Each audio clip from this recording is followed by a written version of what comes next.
only true God. Winter 1988, Salt Lake City, Utah. And this is life eternal, that they might know thee the only true God, and Jesus Christ, whom thou hast sent. John 17:3. Preface. This book is about God and gods, but more particularly about how the believers respond to the call of those various deities. Nearly the whole world believes in a God, or gods that are very difficult to understand or comprehend. This brief study considers only a small representative segment of the numerous religions and the gods they support, since they are so much alike.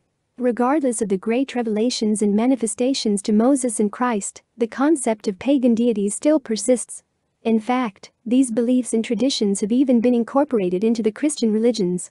Joseph Smith had visions which identified the God of Abraham, Isaac and Jacob in Christ. He revealed again the original concept of the character, nature and appearance of that God of the Bible. Joseph Smith's visions and teachings explain to us that an understanding of this true deity is of utmost importance. As a true prophet, his message from heaven should have awakened the world to a new spiritual horizon. But instead the gods of paganism still persist, and the world continues to be deceived and to invest billions of dollars in their spiritually bankrupt deities. Through the information contained within these covers, hopefully the reader may gain a more correct understanding and appreciation of the true God and his Son Jesus Christ. And this is life eternal, that they might know thee the only true God, and Jesus Christ, whom thou hast sent. John 17:3. Chapter 1. Introduction. Monuments of the past. In the beginning man was created in the image of God, but within a few centuries man was acting more like the beasts. Then, for nearly 6,000 years, prophets tried to restore him to the divine character that once was his. The history of man has been a sorrowful story. He has blindly advanced in science, but morally retrogressed. Vast and impressive civilizations have risen to great power and glory, but through moral suicide, they have crumbled and vanished. During his greatest triumphs, man became his own worst enemy. From the brief sketches we have of the earliest civilizations, men possessed the same virtues and vices that he does today. And, in proportion to that moral spirit in man, he is governed by his religion. A man's religion, or system of beliefs, is that strange emotion that can change his character into a saint or a sinner, a gentleman or a savage. In essence, then, the study of religion is the story of mankind. Most civilizations have left us little more than monuments in stone. Individually they left headstones. Collectively their empires left us ragged stone columns, roofless buildings, and partially standing stadiums. From the Great Pyramids of Egypt to the marble pillars of Greece and Rome, we can learn little about their rise to greatness and their subsequent decline to oblivion. In the jungles of Central and South America, vegetation covers the exquisite stone carvings of an architecture from a superior race, but, huddled in straw huts nearby are their descendants who know little or nothing of their predecessors. All of the silent stone monuments that survived those nations ought to be dedicated to the stupidity of man. And we are on the top of that great superslide ourselves. We have learned about their history, but we have failed to understand what it meant. History fills the pages of our school books, but we have failed to learn the lessons. Man's dedication towards military advancement has been truly remarkable. From the sword to atomic bombs, he has learned the art of self-destruction very well. From hand-to-hand combat to the obliteration of great cities, the pages of history are dotted with his own blood. And finally, he has created the miserable feat of supreme disaster, for he has brought himself into the irreversible position of not being able to control the possibility of his own total destruction. Man has always been willing to kill someone else for what he believes. On the other hand, there have been very few who were so convinced of truth that they themselves were willing to die for it. It is rare indeed to find men willing to sacrifice everything, including life itself, to sustain truth. In reality, man often ignores truth and embraces fiction, fantasy and superstition. From Walt Disney's wonderful world of make-believe to Star Wars science fiction, we are constantly being fed some unrealistic myth. For example, we are first told that we came into existence by a low-flying stork that drops babies down chimneys. Then every winter some Santa Claus night rider delivers goodies to every house in the world between sunset and sunrise on December 25th. He too comes down the chimney. It takes a whole year for his squadron of little elves, living on the frigid icy polar cap, to build these presents. This and other grandstand illusions are supposed to typify the birth of Christ, but hold on, there's more. We also commemorate Christ's resurrection by running around the bushes looking for colored eggs that the Easter bunny always lays on a certain Sunday every spring. To say nothing of Halloween, New Year's Eve, .. But, in our schools we have brought science into this dream world to make some corrections and improvements. As we grow up, we become better prepared to hatch out of this delusive dream world. Education teaches us to put an end to the stork baby conception. As college students, we are now capable of understanding that man was originally sprouted from a one-celled animal or a little bugger worm that crawled up out of some swamp, grew arms and legs, and became a man. This is really more unbelievable than the stork story. Our intellectual educators have substituted one delusion for another. By comparison, it seems that truth has been hitchhiking, while fiction is flying jumbo jets.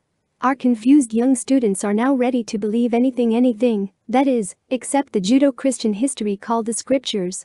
Nowadays they call that fiction. Those biblical records are so unbelievable and controversial that they are forbidden in most schools. The teachings of Moses and Christ are considered illusions, to be disregarded, but the theories of Marx, Lenin, and Darwin are highly respected. Our present educational system is geared toward the destruction of true religion and the true God. But without religion, men are without morality, and where there is no honor to God, there can be no honor among men. In such an environment, mankind has resorted to the cruel and vicious waging of wars for his material, political and social gain. Their God is named Mammon. Henry Thomas perceived the nature of this problem when he wrote, "It would seem, therefore, that there is a definite historical law which governs the life and death of nations. This law may be summarized in a few words, as follows. The nations that live the longest are the peaceful nations of the earth. That is, the nations that renounce their warriors and follow their prophets." Childhood of the Human Race, page 15. The true prophets of God were preachers of peace. They put spirituality to the forefront and emphasized the teachings of God. When deity was written in their laws, he was also in their homes and in their hearts. Spiritual vigor swept away military vigor. And it is only upon this premise that nations will ever have lasting peace and prosperity. Chapter 2. The Natural Man. For the natural man is an enemy to God and has been from the fall of Adam and will be forever and ever, unless he yields to the enticings of the Holy Spirit and putteth off the natural man. Book of Mormon, Messiah 3:19. Within the animal kingdom nearly every creature will kill something if it needs food. Aquariums with dozens of different fish live in complete harmony if they have sufficient food. Ferocious lions become docile and tolerant of other animals when their stomach is full. In all of Africa, the only animal that kills for pleasure is the wild dog. In many places of the world today, there are men who also kill and torture for pleasure. How regrettable that the nature of so many men has descended to the level of wild dogs. What a pitiful commentary to realize that almost every beast of the jungle has a more exalted natural character than that of man.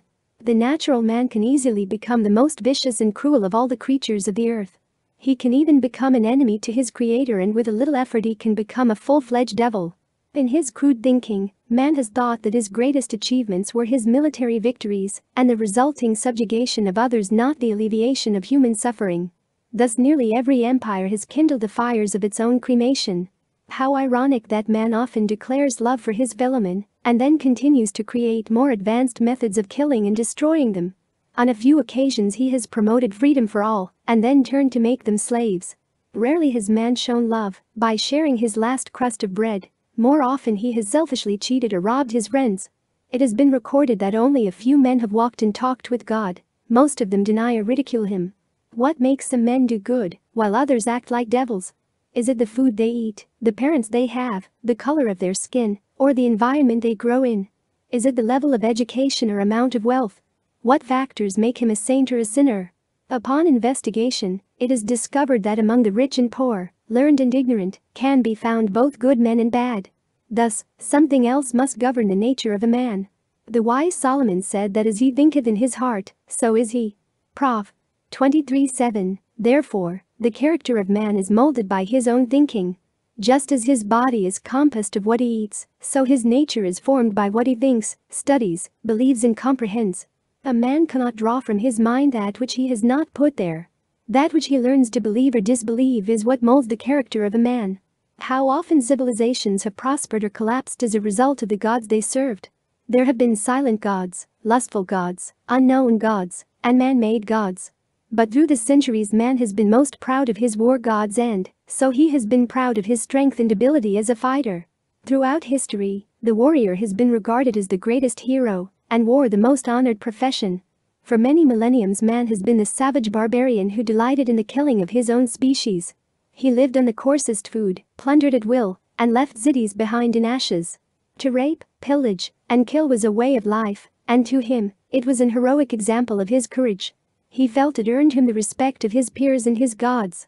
It takes centuries for a civilized community to build a beautiful city, but only hours for conquering barbarians to wipe it out.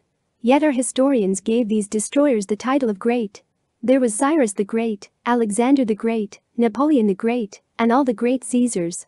They were really great in plundering, great in greed, and great in arrogance, lust and despotism, but not very great in anything else. These men built a name for themselves by destroying civilizations. What did they ever constructively contribute to mankind? Other nuts like Lenin, Stalin, Hitler and Toho have fought the same war, not peace, was their bloody path. The ultimate objective of most of these honored leaders was to conquer the world so they could make it an empire of slaves. In their search to conquer the world, their lives still ended under 6 feet of earth. In seeking to gain the whole world, they lost their souls. These demented men who conquered nations over the dead bodies of their victims were essentially madmen. And when mankind, as a whole, recognized that these anarchists only throw civilization backwards hundreds of years, they will then commit these murdering barbarians to an asylum where they really belong. War, not peace. Plunder, not profits. This was their motto, and they left very little positive contribution to humanity. When men prohibit the building of munitions and dethrone the men who want to use them, then we can say we are on the road to civilization. But tyrannies are seldom chosen by the people themselves. They are usually brought about by military victories or by a slow insidious injection of poison into the mainstream of government. The tyrannies of the past and the present began like the growth of little weeds, at first so small and so insignificant that one hardly notices them. But gradually they become so prolific and so strong that they choke out a whole garden. These tyrannies begin as a small tax, an insignificant license, a few minor regulations or laws. Gradually they absorb the principles of freedom, little by little, until all their freedoms are gone, and people become slaves to a dictatorial police state. The cunning operations of the devil are so clever and seemingly insignificant that he gains control of their politics, their religion, and their economy without people even knowing it. Hence, most laws, ideals, and deities are subtly changed. Greed, lust, desire for fame and power, these are the basic and carnal desires of the natural man. Paul understood this, for he said, "The natural man receiveth not the things of the Spirit of God, for they are foolishness unto him." I Cor. 2:14. For we wrestle not against flesh and blood, but against principalities, against powers, against the rulers of the darkness of this world, against spiritual wickedness in high places. F. 6:12. Thus only by the Spirit of the true God of heaven can a man overcome and rise above the natural man and the darkness of this world. Chapter 3. Pagans and Prophets. The beginning of this world began like a fairy tale, a paradise of what dreams are made of. However, its ending is more like a nightmare. If there is any evolution to man, it is not evolving upward, but rather descending downward. This study of man's history is not only interesting and fascinating, but it is very important, for a person with no knowledge of history is like a patient suffering from amnesia. Knowing nothing of his past, he is poorly prepared to cope with the present and the future. The Story of the World, John Southworth, P.X. Both pagans and prophets have played vital roles throughout the history of mankind. By definition, a pagan is a heathen, a non-Christian, a person who has no religion. At times it is difficult to distinguish a pagan from anybody else. The principles which a person obeys determines what he is. A man may profess to be a Christian, but still live by heathen principles. A good tree cannot bring forth evil fruit, neither can a corrupt tree bring forth good fruit. Wherefore by their fruits ye shall know them. Matt. 7:18 and 20. Carrying this concept further, the acts of individuals, good or bad, determine the behavior of a nation. Often nations have professed a religion, but in reality lived by pagan practices. A nation's religion, or system of beliefs, can cause peace or war, happiness or misery, prosperity or poverty. From the very beginning of time, man has engaged in various methods of worship. Adam walked in the perfect light of heaven, yet one of his own sons worshipped a different god. Cain instituted his own system of ordinances and delved into false doctrines. Every successive nation has concocted different forms of religion. As early as the 5th chapter of Genesis, it is recorded that man began to do evil constantly. From the Tower of Babel to the time of Noah, men were wicked and served strange gods. The term Babel means to mix or confuse, and mankind have generally been confused ever since. An excellent example of paganism is found in the history of the city of Babylon, now meaning any place of great wealth and wickedness. Babylon the Great. Babylon took its name from Babel and was the capital city of Babylonia in southern Iraq. It became the largest city in the world and was one of the great centers of learning, riches, luxuries and wickedness. For example, the Bible mentions Belshazzar, who saw handwriting on his wall. Since he couldn't interpret it, he called for the wise men of Babylon. The great city of Babylon was a thriving commercial center, and many nations envied her prosperity and power. It was beautiful, too. The Hanging Gardens became one of the 7 wonders of the ancient world. The city had many artisans in jewelry and architecture. Their political system was renowned throughout the world, and so was its trade among the nations. Because so many other people and nations wanted to possess Babylon, a huge defense system was required to maintain a constant vigil. The people were religious, with Marduk as a chief god. Many temples were built as evidence of their religious desires. The apostles of Christ, however, never said anything good about Babylon. It has been presumed that one of Peter's letters was written from there. But it was the apostle John who gave the most negative impression, for to him, it was a place for the habitation of devils and the hold of every foul spirit. He said, "For all nations have drunk of the wine of the wrath of her fornication, and the kings of the earth have committed fornication with her, and the merchants of the earth are waxed rich through the abundance of her delicacies." Rev. 18:3. Isaiah foretold of its fall several times. The apostle John linked the end of the world with the fall of Babylon, indicating that they were one and the same.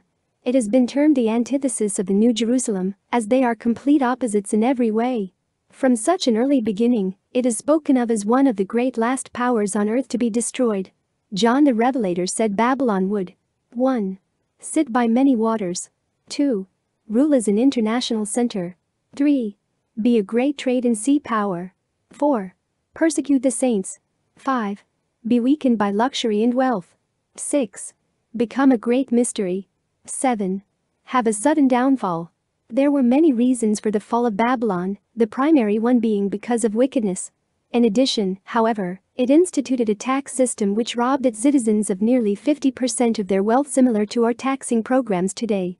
They also had a code that allowed them to make war against other nations and peoples, even their own, for not worshipping according to their regulations.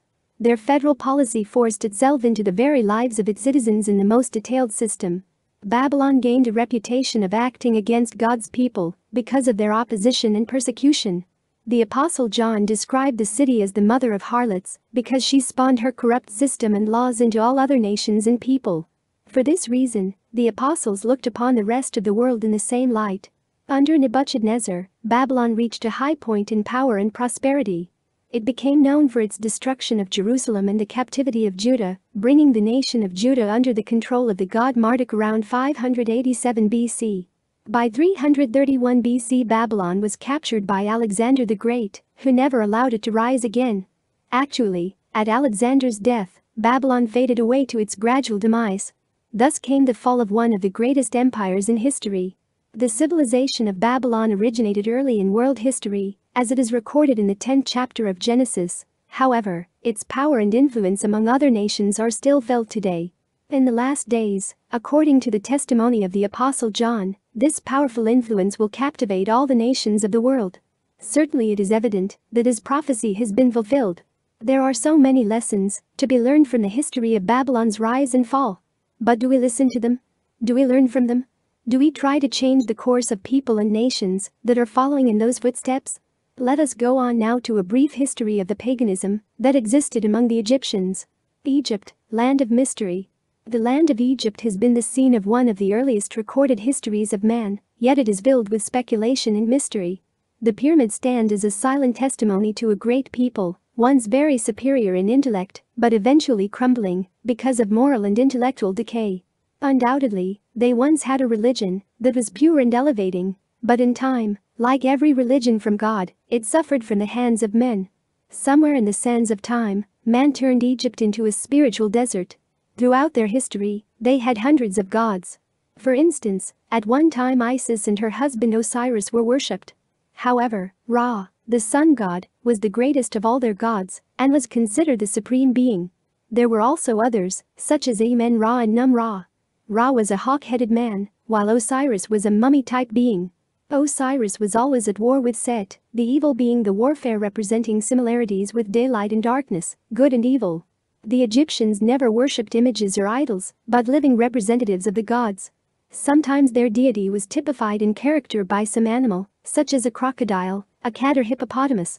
In one part of Egypt they were sacred, while in another place they were hunted. The hippo was worshipped in Papamus but detested elsewhere. Gradually there came to be divisions of worship among the Egyptians similar to the divisions among the Christians today. They finally experienced the full turn of the wheel of apostasy. While the early periods of Egypt were glorious, the latter days were but a shadow of the original. Where purity of religion once was their law, soon it descended into many fallacies, superstitions, and ridiculous rituals. Egypt was once a busy, thriving land, filled with active people who thought and lived much the same as we do today. They had their great heroes and statesmen, their businessmen and priests with high moral standards. But along the trail of success came those corrupt politicians, conniving bankers, crooked lawyers, immoral priests, and money-hungry ministers, with whom we are also familiar. Why does history appear to be like an old-time movie continuously rerunning? There seems to be little need for fiction writers, as true history is more interesting and unbelievable than fiction. Egypt's earliest records are locked in secrecy, much more impenetrable than the pyramids. They were written in characters and markings with several meanings, yet the writers must have known those histories would someday be found, and that it would take prophets to interpret them. The writings that have been deciphered have taken us back over 5,000 years, far enough to learn that people had taken upon themselves wild animal characteristics. In 3360 BC, a king by the name of Manes was ruler in Upper Egypt. At that time the king wanted to unify Upper and Lower Egypt, even if he had to bash in a few heads to do it. In fact, that's just what he did.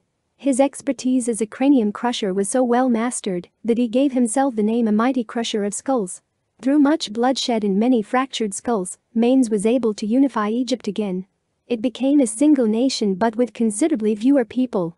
Manes became a pharaoh, and, like so many before him, he worried about death, and rightfully so. In order to prepare for the spirit world, the pharaoh traditionally had to have their bodies preserved. They devised a system of taking out the brains, heart, and entrails, and putting them in a jar. The body was then stuffed like a Thanksgiving turkey with spices, herbs, and drugs. Both the body and jar were then placed in a tomb with many of the material objects they might need in the next world. These pickled pharaohs thought they would rule as gods in the next world just as they did in this one. Manes was only one of the many Egyptian rulers who upheld this long-established tradition. Since some of them considered themselves a god, they required absolute obedience and subservience from all their subjects. Instead of seeking for the attributes of a god, they wanted only the powers of a god. The sunset of Egypt was well on the way by 3000 BC as they began to merge with other nations. This is always a good way to digress. The nobles of the land took the reins of government, thus introducing the feudal age of Egypt. The pharaoh often became a figurehead with very little power. Thus, most of the pharaohs aren't worth mentioning. By about 1800 BC, Egypt was invaded and conquered by the Hyksos from southwestern Asia, who ruled over the unhappy Egyptians for about 200 years. The Hyksos brought with them the horse and chariot, something new to Egypt at that time. The tide was turned on the Hyksos, however, when Thutmose I became pharaoh, and he conquered their lands as far as the Euphrates. His son, Thutmose II, never accomplished much, and at his death, he was replaced by his strong-minded sister, Hatshepsut. Here was the first she-pharaoh, and what a woman! She knew what she wanted and took any means to get it. She knew that most of the men were womanly, and the women were something else, so she had to keep her identity hidden. She put on a false beard when appearing in public, making the people think that perhaps it was still her brother ruling Egypt. But that was not all. She would mount up with all her armor and lead the armies into battle. During her reign, many notable buildings were planned and constructed. The great temple of Karnak near Thebes was built. These lofty obelisks, which are so well noted today, are called Cleopatra's Needles, but they were actually erected 1,500 years before Cleopatra's reign in Egypt. Hatshepsut's husband, who was many years younger than she, was Thutmose III, son of her brother Thutmose II. As long as Hatshepsut ruled, poor little Thutmose III was kept out of sight and out of power, hating his dominant wife. When she died, he became ruler of Egypt. His first act as pharaoh was to have her name removed from every building and every monument in Egypt, wherever it appeared. The Story of the World, John Southworth, page 20. He made a better military leader than he did a husband, and soon enlarged the empire. But one of his projects was to replace the old religion of Egypt with a new one. They would worship the god Aten. In order to get away from all the priests, temples, and ceremonies of the old religion, he moved the capital of Egypt from Thebes to Akhetaten. This religious reformation occupied all his time, and he thus neglected the functions of the empire. He changed his name to Ikhnaten, spirit of Aten. There are many carvings left of him and his new wife, Nefertiti, some showing them in a family setting. By about 722 BC, the throne of the pharaohs was overtaken by the Nubians from the south, who conquered the country, and according to John Southworth, previously quoted, the throne of the pharaohs was then first occupied by Negroes. According to facsimile number 3, Pearl of Great Price, p. 42, blacks had been used as slaves, and the pharaoh is shown to be white.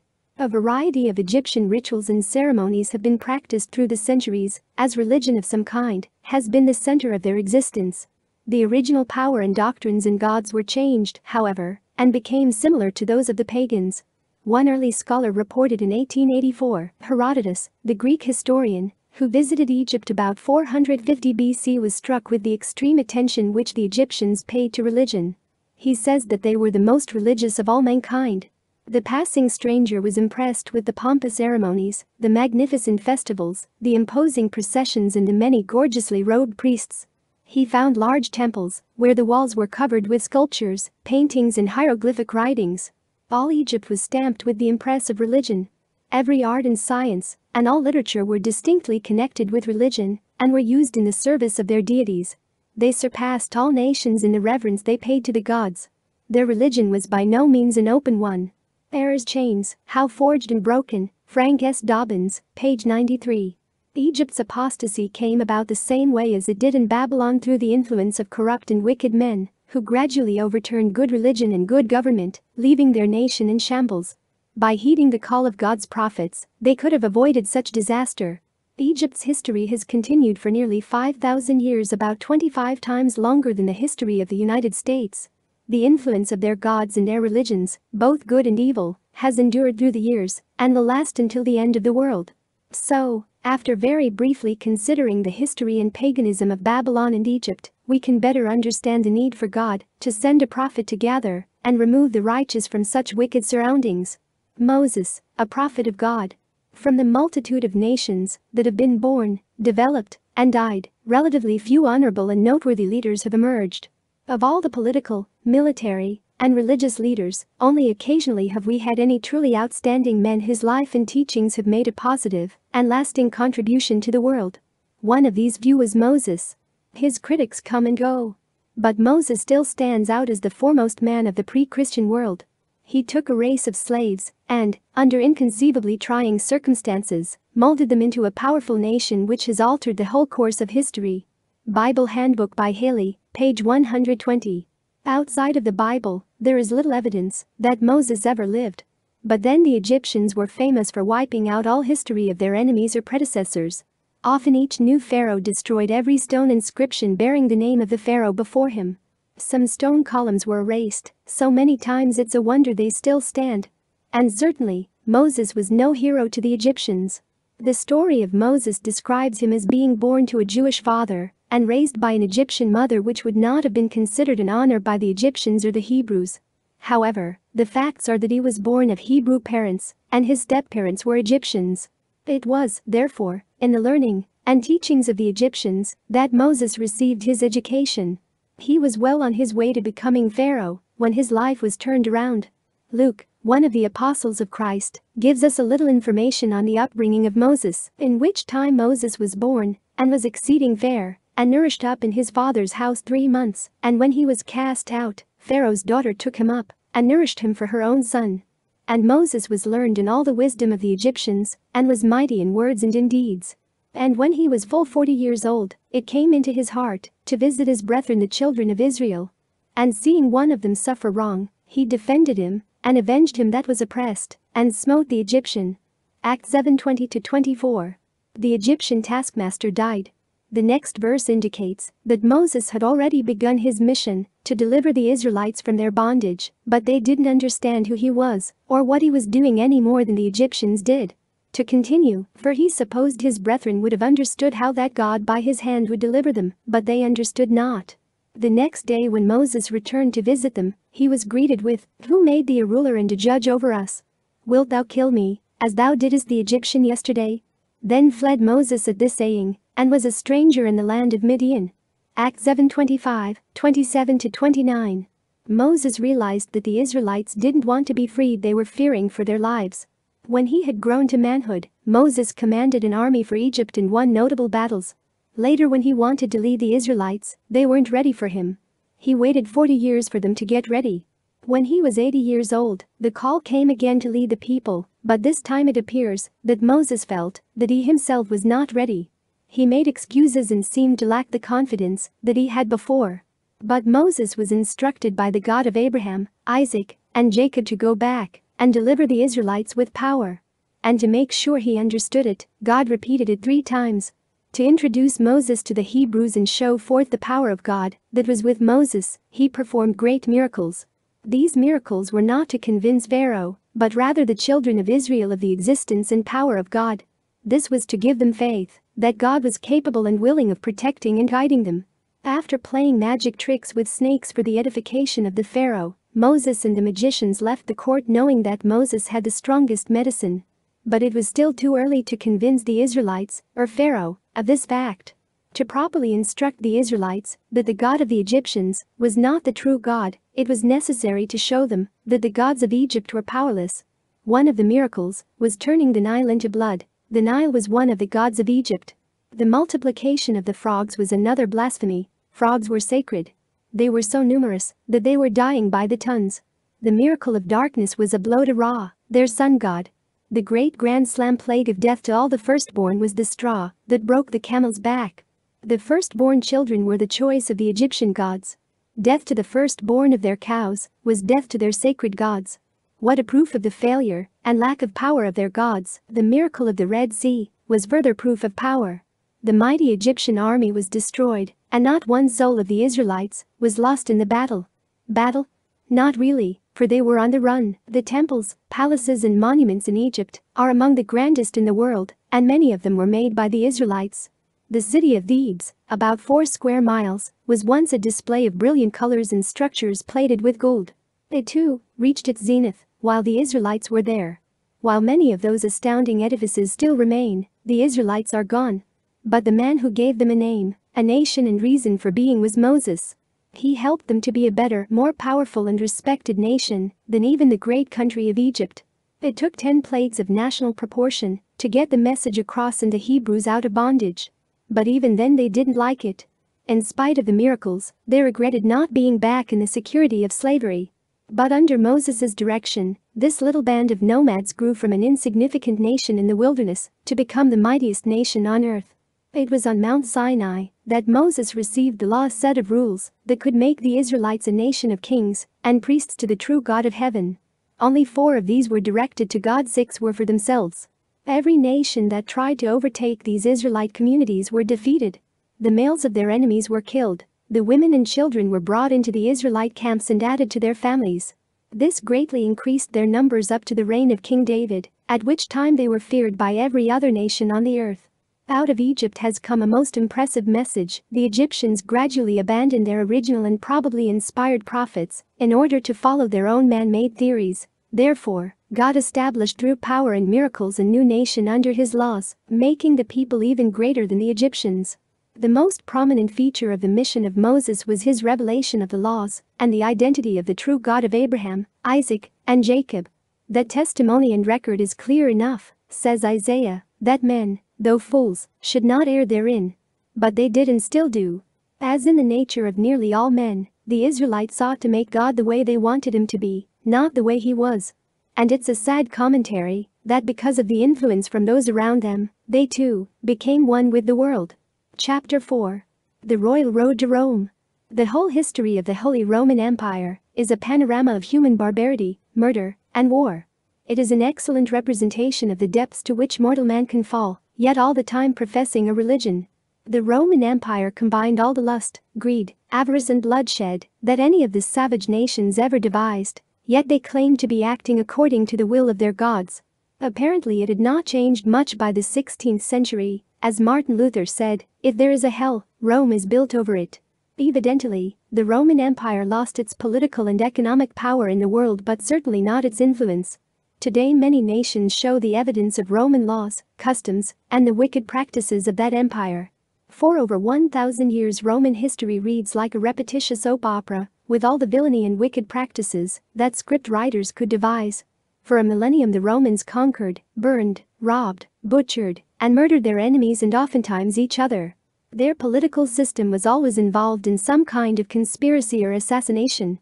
Every election was just another arena, and the politicians who survived the sword, poison, or strangulation had a good chance at winning the candidacy. Every man was for himself. It is a wonder that the empire survived for a fraction of the time it did, with such emperors as Caesar, Cato, Caligula, Nero, and Constantine. Occasionally an honest man came along and made an attempt to help improve the empire. But this sort of man was more feared than the plague. Once there was an honest man by the name of Tiberius Gracchus who tried to pass a law to redistribute the land that had been stolen from the poor. They clubbed him to death on the Senate floor. That should have been a lesson for the meek and humble, but poor Gracchus's brother made the same mistake and tried to pass similar laws. They also ushered him into the local cemetery. An honest man had no respect in Rome. So it went on and on and on. Thus, the Roman emperors were a strange lot. They worshipped many different kinds of gods, and a few thought they themselves were gods. A few brief biographies are presented in this chapter to portray the beliefs and religion of Rome. Julius Caesar. Among those involved in the Roman clearing-house operations was a man called Julius Caesar. History lauds him as a great leader and warrior, but he really had qualities that made him great in the eyes of only the Romans. Julius Caesar came into top leadership of the Roman Empire during the rise of two other men, Crassus and Pompey. Crassus was a shrewd real estate man who did more buying than selling, which soon gave him both power and wealth. Pompey was chief in command of the army, so he basked in Rome's victorious image, along with the booty of many countries. Crassus and Pompey both wanted the empire. Even though they were friends, they eventually became enemies. Pompey had just ravaged Spain, Africa, Armenia, Palestine, Syria, Arabia, Phoenicia, and some countries in the Orient. When he returned, he brought back over $40 million in loot, earning him high respect from the Romans. Rome hailed Crassus and Pompey as their greatest nobility, but only one could occupy the highest seat in the government. Another battle was about to begin, but this time not on the battlefields. It would be in the halls of Rome. Julius Caesar could see not only the conflict of power, but also a strategic move that could place himself in a position to achieve the Roman Empire for himself. Through this personal ambition, he convinced Crassus and Pompey that all three should establish a triple leadership and divide the whole world among themselves. It was agreed upon, and thus the first triumvirate of the empire was established. Crassus died in battle, trying to protect and add to his great domain. This, of course, was not bad news to Caesar nor Pompey. Rather, it was good news, since it meant they had just inherited another huge fortune. Things were going so well that each looked forward to the other one's dying. Caesar finally came to the position in life that he had always hoped for, the fulfillment of his personal ambition to see how much territory a man could conquer in a lifetime. He began earnestly in this self-appointed bloodletting mission and instigated the Great Gallic Wars by marching through Spain, France, and then sailing to Britain. From here he waded through Belgium, Germany, and a few other nations. For 10 years he added to his honor of plundering, destroying, and killing. He had taken 300 states, 800 cities, killed more than 1 million men and captured 2 more million. To the Romans he was a magnificent hero, and unfortunately historians haven't changed that image very much. Meanwhile, back at the ranch, Caesar's good friend Pompey was becoming a not-so-good friend. He was exalting himself and damning Caesar. Caesar heard the message and was naturally a little disappointed. He decided that Rome also needed a little touch of the blade to show them who really had power and authority. So Caesar and his soldiers marched to Rome with sharp and dedicated swords. This was new news for Rome. When Caesar arrived, he learned that Pompey, the consuls, most of the senators and many others had fled, and Rome was like a deserted ship. This was Caesar's easiest victory, and he pronounced himself dictator. If anyone disagreed, they could join their ancestors. Caesar chased Pompey to Greece, and then to Egypt. But when he arrived in Egypt, his good friends greeted him with the head of Pompey on the end of a pole. Caesar was delighted. Such fine and loyal associates were difficult to find. While in Egypt, Caesar met another interesting friend by the name of Cleopatra. Although he was a bald-headed, 54-year-old epileptic, and she was only 21, it was love at first sight, at least for him. Caesar had been classed as the cleverest politician in Rome, but she was the cleverest woman in the world. She invited Caesar for a moonlight ride up the Nile on her floating palace, which cast a spell over this great Roman hero. He got what he wanted out of the trip, and she got what she wanted. She became Queen of Egypt, and when it was discovered she was pregnant, he decided to return to Rome with the promise of sending for her later. Of course, word came back that the empire was still going through internal revolutions and enemy attacks. Caesar wanted to recapture his fame and name, so he set out to eliminate all enemies. Victories followed and he sent word back to Rome, Veni, Vidi, Vici. I came, I saw, I conquered. When he arrived in Rome, he made the public announcement that he would spend the next 10 years as their dictator. Things were going smoothly for Caesar, so he sent for his good friend, Queen Cleopatra. When she arrived, she carried a baby son called Caesarion, Little Caesar. But Big Caesar placed the queen in a palace across the Tiber. He somehow forgot to tell her that he already had a wife, Calpurnia. Julius Caesar was a religious man, that is, he worshipped himself. As he interpreted the Holy Empire system, none of the Roman gods were above wonderful Julius, and to prove it, Caesar had a temple built in his honor and 2 statues made in his image. He appointed a priest to pray and to offer sacrifices to him. He proclaimed that an oath taken in the name of Caesar was as sacred as an oath taken in the name of Jove. He passed a law to have his portrait carried in the gladiatorial processions together with the portraits of the other gods. The Parade of the Sword and the Cross, by Henry Thomas, page 33. This was too much even for the Romans. They didn't mind his massacres, rapes, and murders, but when he began to act with divinity, they gagged. In fact, they decided to gag him, or even better, give him a sword with the sharp end first. His building a golden throne and parading around with a jeweled crown was the final straw that broke the back of Caesar's kingdom. But there were other conspiracies brewing on the empire's horizon. In Spain, 2 of Pompey's sons were stirring up a revolt against Caesar. When this news reached Caesar, he immediately set out to nip it in the bud. He recruited another army and marched off to put down the revolt and to kill the 2 boys, which he did. Because of the way in which Caesar exulted in these things, they were beginning to be repulsive to most of the Romans. He planned to have a grand public celebration in his honor of killing Gnaeus and Sextus, the 2 sons of Pompey. It was a spectacle, and as one historian said, an inexcusable display of vulgarity. Caesar acted like a savage, gloating over his kill. This, also, was too much for the barbaric Romans. Caesar had the belief that a god could do no wrong.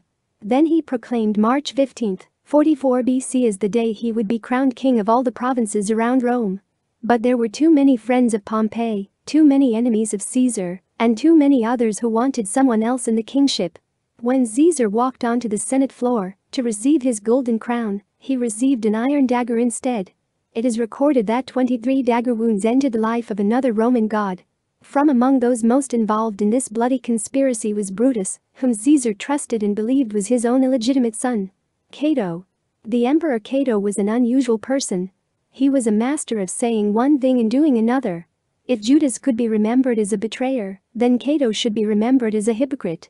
He was always preaching justice, but was inhuman to slaves. He spoke against vice, but was still immoral at the age of 80. He was opposed to extortion, but practiced it on a massive scale. And he lashed out at others for wickedness, but he himself was among the worst. Cato was a soldier first and foremost, and he delighted in bloodshed. The best war to him was the bloodiest. He bragged of demolishing some Spanish city each day in his war with Spain. Battle to him meant killing every man, woman, and child as quickly as possible. Cato never forgot the Roman defeats from the Carthaginians. So whenever he had the chance to speak to the Roman Senate, he would conclude with the words, "It is therefore my opinion, gentlemen, that Carthage ought to be destroyed." When nothing seemed to progress in that direction, he secretly stirred up a war with Carthage.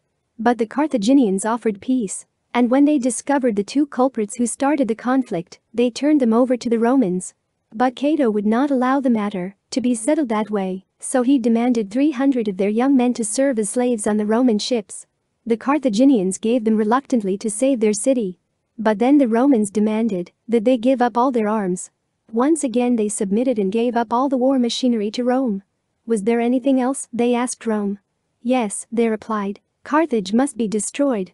The ambassadors from Carthage begged for a little time to gather their belongings together in final preparation for its destruction. The consuls of Rome put on a great display of tolerance and kindness in allowing them that privilege. Days later the Romans marched to Carthage with preparations to destroy the city. To their surprise, the gate to the city was closed and the people refused to open it. This meant war, but the Carthaginians chose to defend their city to the death rather than surrender to such barbaric tyrants. Men, women and children had been working day and night preparing weapons of war. Even the women had cut their hair to make rope for catapults. They would make a defense that should be remembered more than the Roman Empire. The Romans came against Carthage with all their might, but it took 3 years for them to break down the gate to the city. Then it took 17 days to slaughter all the men, women, and children. 500,000 people died in that city, rather than submit to the barbarians from Rome. The Romans were so angry that they tore down every wall, and every building was burned or destroyed. The ashes of the city were 6 feet deep. Nothing of Carthage was left remaining. It was a typical victory for the Romans. The Roman armies rejoiced and returned to Rome to bear the good tidings to Cato. After all, it was his dream. But the gods cheated Cato of his great desire. He died before learning of the fate of Carthage. Caligula. Caligula was nicknamed Little Boot as a child, but finally renamed Gaius Caesar in 12 AD by his Roman colleagues. For 7 months after his accession to power, he was very sick. Some say that it affected his mind, for as soon as he became well, he began a reign of terror and trials, intimidations, and executions. Men were accused of treason for the smallest details. He even killed a man who thought enough of him to put him on the throne as emperor. He not only plundered other countries, but implemented extortion, taxation, and confiscation of property of his own citizens. He literally squandered vast sums of money from the treasury, making his subjects wonder about his sanity. When he was attending the plunder of Gaul, France, he was frequently found by the shoreline picking up seashells and saying that they were the spoils of war. Caligula was another emperor that ruled with the same religious and legal traditions of the Romans. He was able to crowd into his short 4-year reign more cruelty, barbaric murders and killing than most of the other emperors did in their much longer reigns. This man killed for pleasure, not for necessity. Long lines of prisoners were marched into the arenas for wild beasts to feed upon. At his private banquets he would have men tortured or killed for the entertainment of his guests. One of his particular pleasures was to see men's heads cut off with a single slice of a sword. His final declaration was that he was partly divine, even though he was the only one who could see it. Caligula said he was in constant communication with the god Jupiter. He would walk around with his head tipped so he could receive messages from Jupiter or one of the other gods. He once made the announcement that the moon was his wife and that one of his horses was her priest. Obviously, the man was insane, which was not too unusual for Roman emperors. Among his abnormalities was an extravagant affection for his sister. Another was his desire to place his own statue in the Temple of Jerusalem. Someone talked him out of it, but he still held his personal esteem just as high. When his hobby became spilling the blood of his own citizens, the Romans feared that their own might be used for his pleasure. The time had arrived for a new leader. Different conspiracies were attempted, and finally one succeeded in deposing the little man who thought he was so big at the age of 40. Nero. Out of the bloody pages of Roman history, none of the emperors rank so low on the scale of humanity as did the madman called Nero. He was born in 37 AD, only 4 years after the crucifixion of Christ. When his mother became Empress of Rome, she became the 4th wife of the Emperor Claudius, who had divorced his first 2 wives and killed the 3rd.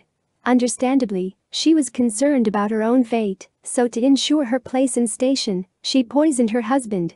With the exit of Claudius, his son Britannicus stood in line to inherit the throne, but not if Nero could help it. So Nero poisoned him.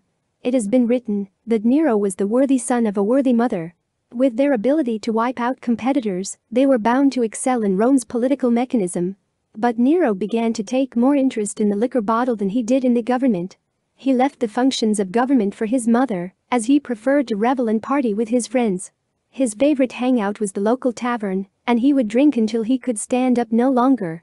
He and his friends would dress up like hoodlums for excitement.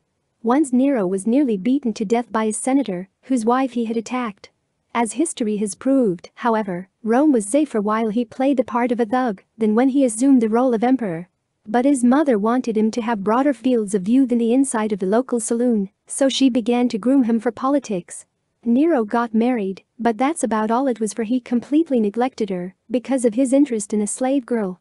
Mother was very upset with Nero, and in the true spirit of Rome they began to fight. For her own safety and sanity she left. Then came Poppaea, the wife of Nero's best friend. The historian Tacitus wrote that this woman possessed everything but an honest mind. When she saw the chance to be empress of Rome, there was nothing she wouldn't do to accomplish it, including murder. She was Nero's kind of woman. But there were 3 obstacles that stood in the way of Poppaea's becoming queen of Rome: her husband, Nero's wife, and Nero's mother. She easily got rid of her husband with a divorce. Then she plotted against Nero's wife by telling him to divorce her. But when she realized that his wife could still be a danger, something else had to be devised. Poppaea told Nero that his wife was plotting a conspiracy against him. He believed her since that was a common thing in Rome. He ordered his henchmen to find and kill her. Under Poppaea's supervision, the deed was accomplished while Nero's wife was taking a bath. They strangled her, cut off her head, and sent it to Poppaea as a present. Undoubtedly, this pleased Poppaea and she checked off 2 of her intermediate goals. Now came the third: Nero's mother. Poppaea began to hint, then strongly suggest to Nero that his mother was involved in a plot against him. Since the Roman emperors always suspected such things, Nero was gullible for this one, too, even if it did involve his mother. He listened attentively to Poppaea's plan to his mother. He thought it was a good one and acted on it immediately. Nero sent for his mother, Agrippina, and asked her to meet him at the summer resort of Baiae. Upon meeting, Nero was weeping for joy to see her again, at least it so appeared to his mother. Nero prepared a banquet for her, and as a perfect host, he flattered her with attention. He even made arrangements for her to take a luxury ship back home, which she did. But Agrippina didn't know that it was not supposed to reach shore. A trap door was opened when the ship was out to sea, and it sank according to plan. Everything worked perfectly except that Agrippina was an excellent swimmer and was picked up by some passing fishermen. Nero awaited the good news of his mother's death, but bad news came. She was fine and back home. Nero was heartbroken. Next time he would do a better job. He sent out word that his mother was involved in a conspiracy and she was condemned to death. An armed force was sent out to put down the rebellion. This time he received the kind of news he wanted: his mother had been clubbed to death. Nero and Poppaea were married, but in the tradition of the Romans, it was neither a happy nor a long union, at least not for Poppaea. For when she was heavy with child, Nero kicked her in the stomach and she died. Poor Poppaea. She had tried so diligently to be a queen, but was killed by the monster she created. All the previous emperors were inferior to Nero, at least, that is the way Nero saw it. Other emperors implied that they were divine beings, equal to the gods. Not Nero. He considered himself greater than the gods. A crucial quality these emperors lacked was humility. Nero thought he could do anything. He was convinced that he was a master singer. He hired 5,000 people on one occasion to applaud his singing. When he tried to reach high notes, he would literally shake, but the sounds were worse. The audience would burst out in uncontrollable laughter, even though they knew it could mean a death sentence. The laughter subsided as Nero continued singing for hours on end. There was nothing they could do but stay until they were released. Among the other talents of this mortal deity was that of dancing. His instructor tried to help him, but became discouraged at his lack of ability, so Nero had him killed. For one of Nero's performances, he decided to dance in the nude. He wanted to show the audience that he had the body of Hercules. However, everyone else saw a thick short neck, a narrow chest, an enormous potbelly, and 2 spindly legs. His friends carefully but dangerously persuaded him not to dance without clothes again, as the world was not ready for it yet. Then came the art of writing. Nero was going to embark on a 400-volume history of the Roman Empire. However, it never materialized. How else could Nero display his talents to the public? This was a problem for Nero. Then it happened. Fire broke out in Rome, and for 6 days and 7 nights it burned. Nero dressed up in a spectacular costume and went to the top balcony of the palace with a flute in his hand. He played, sang, and rejoiced as the city burned to the ground. However, most of the populace didn't see anything to rejoice about. So blame more than praise reached his ears. If it would have been praise, he would have accepted it, but since there was blame, he put it on the Christians. They were routed out from everywhere, and Nero put his genius to work again. These people were now going to see how great he was, so he thought. He invited all of Rome to come to his circus. The Christians were mounted on poles surrounding the Colosseum, then covered with tar and wax. At a given signal, they were all ignited with fire, while Nero came charging into the arena in a gold and ivory chariot. He was followed by a wild train of nymphs and bacchantes. The spectators broke into a shout of joyous frenzy. Nero bowed to right and to left, and then galloped away over the golden sands under the floodlight of the burning Christians. He was elated with his masterpiece. He had turned the darkness of the night into a poem of living fire. Nobody on earth, or in heaven, had ever before conceived so stupendous a work of art. He was the supreme poet among gods and men. Parade of the Sword and the Cross, Henry Thomas, page 47. But Nero believed that his talent shouldn't stop there. Next he prepared a long list of people, enemies, suspects, friends, those he disliked or didn't need, anyone that had something he wanted, all were on the list. It was an order for them to commit suicide, for the sake of Nero and good of the state. Unfortunately, everyone on the list disagreed with him. In fact, it was the last great talent that he would ever display to the world. Other people began to realize that the man might include them on his next list. So a few angered people turned into a mob, and the mob turned into an army. They too wanted blood Nero's. News came to Nero of his next great manifestation, his own death. Fear, grief and misery now came upon him, and next it would be the army. He ran like a fox with hounds after it. He hid in the house of one of his servants. All night he lay in terror, knowing that the army was searching for him. Then in the morning he could hear the footsteps of the soldiers marching towards the house. His friend suggested that he commit suicide to avoid the fate of the soldiers. He didn't have the courage, so with the aid of a servant, they took a dagger and placed it against his chest. "What an artist the world is losing today," he shouted, and the dagger plunged into his heart. He had the applause of many Romans while he lived, but perhaps more applauded his death. Certainly no one wept. Here lay Nero in his own blood, a man who had perhaps killed more men than any emperor before or after him. Yet he lived to be only 30 years old, and that was too long. Constantine came to rule the Roman Empire in 313 AD in the usual way of winning the ballot, obliterating all competition, but it was no glory seat, because the empire was going through a constant series of revolutions and wars, not including the perpetual family problems. During numerous losing battles, Constantine became desperate. He had prayed to all the numerous Roman gods, but he just kept losing battles. His mother was a Christian, so he thought he would try appealing to that deity as a last resort. He won the next battle and was ecstatic about this new war god. He therefore decided that Christ would be the newest addition to the Roman gods.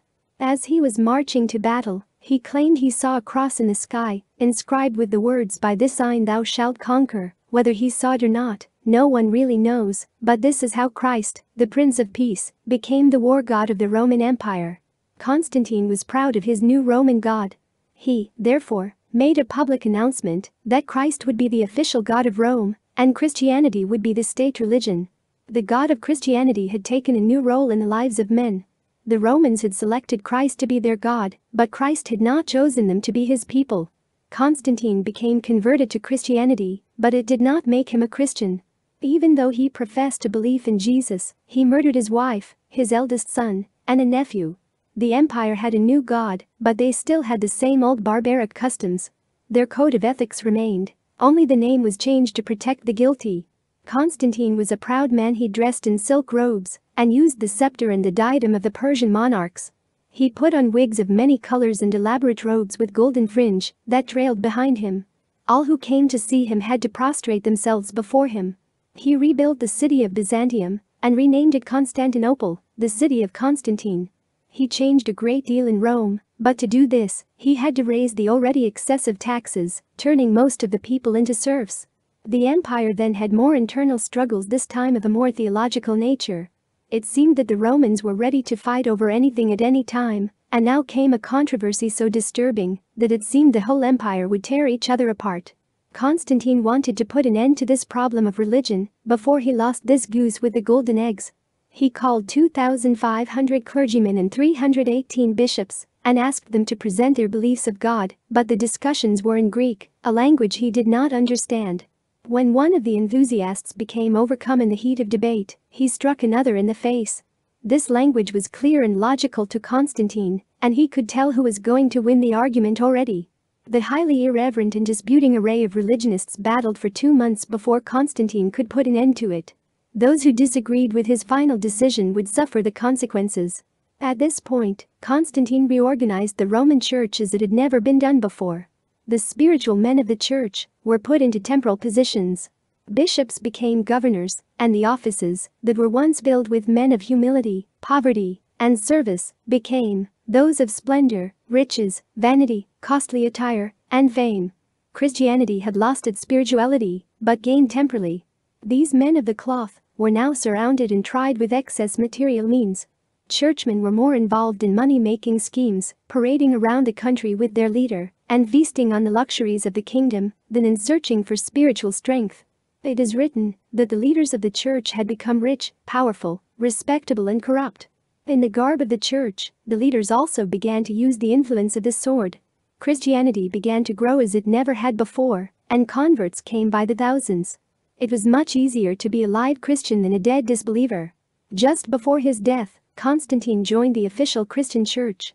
It would seem that he felt his deeds should be cleared by the church before he entered the next life. So after a reign of terror mixed with theology, he died at the age of 64 in 337 AD. Just a little more than 100 years later, the entire Holy Roman Empire collapsed. It couldn't stand the weight of its own corruption. Many gods have been worshipped throughout Roman history. Some of the dominant deities were Jupiter, chief god; Janus, the two-faced sun god and guardian of portals; Saturn, the god of agriculture; Genius, god of production; Mercury, the god of commerce and trade; Apollo, god of manly youth and beauty, music and poetry; Mars, god of war; Vulcan, god of fire; Neptune, god of the sea; and Venus, goddess of love and beauty. Paul, the apostle, even found a statue to the unknown god. However, all of this became so confusing to some of the Roman emperors that they could see more virtue in themselves than in some of these mythical and mysterious characters. It was much easier to worship themselves than 100 different deities. As the Romans conquered other countries, the captive people brought their gods with them. Soon Rome began to include them as well in their collection of strange and mystical deities. Even Christianity itself was included in this massive and confusing religious incorporation. But it turned out to be a two-way street. Rome adopted some of Christianity, and the Christians adopted part of Romanism.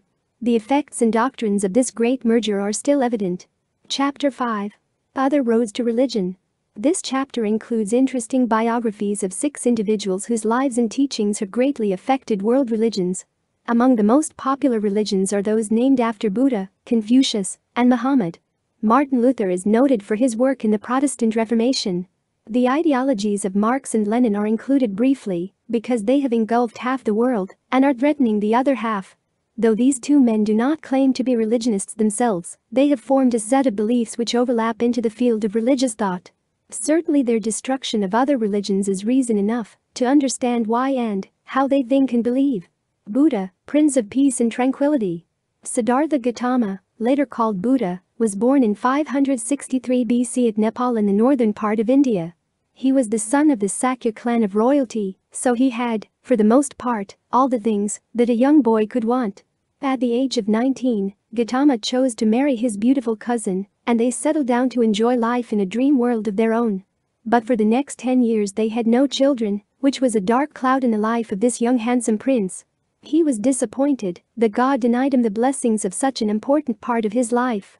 One day as he was riding through the countryside with the driver of his chariot, they passed an old man, withered up with age, dissipated in strength, and growing more feeble with each passing day.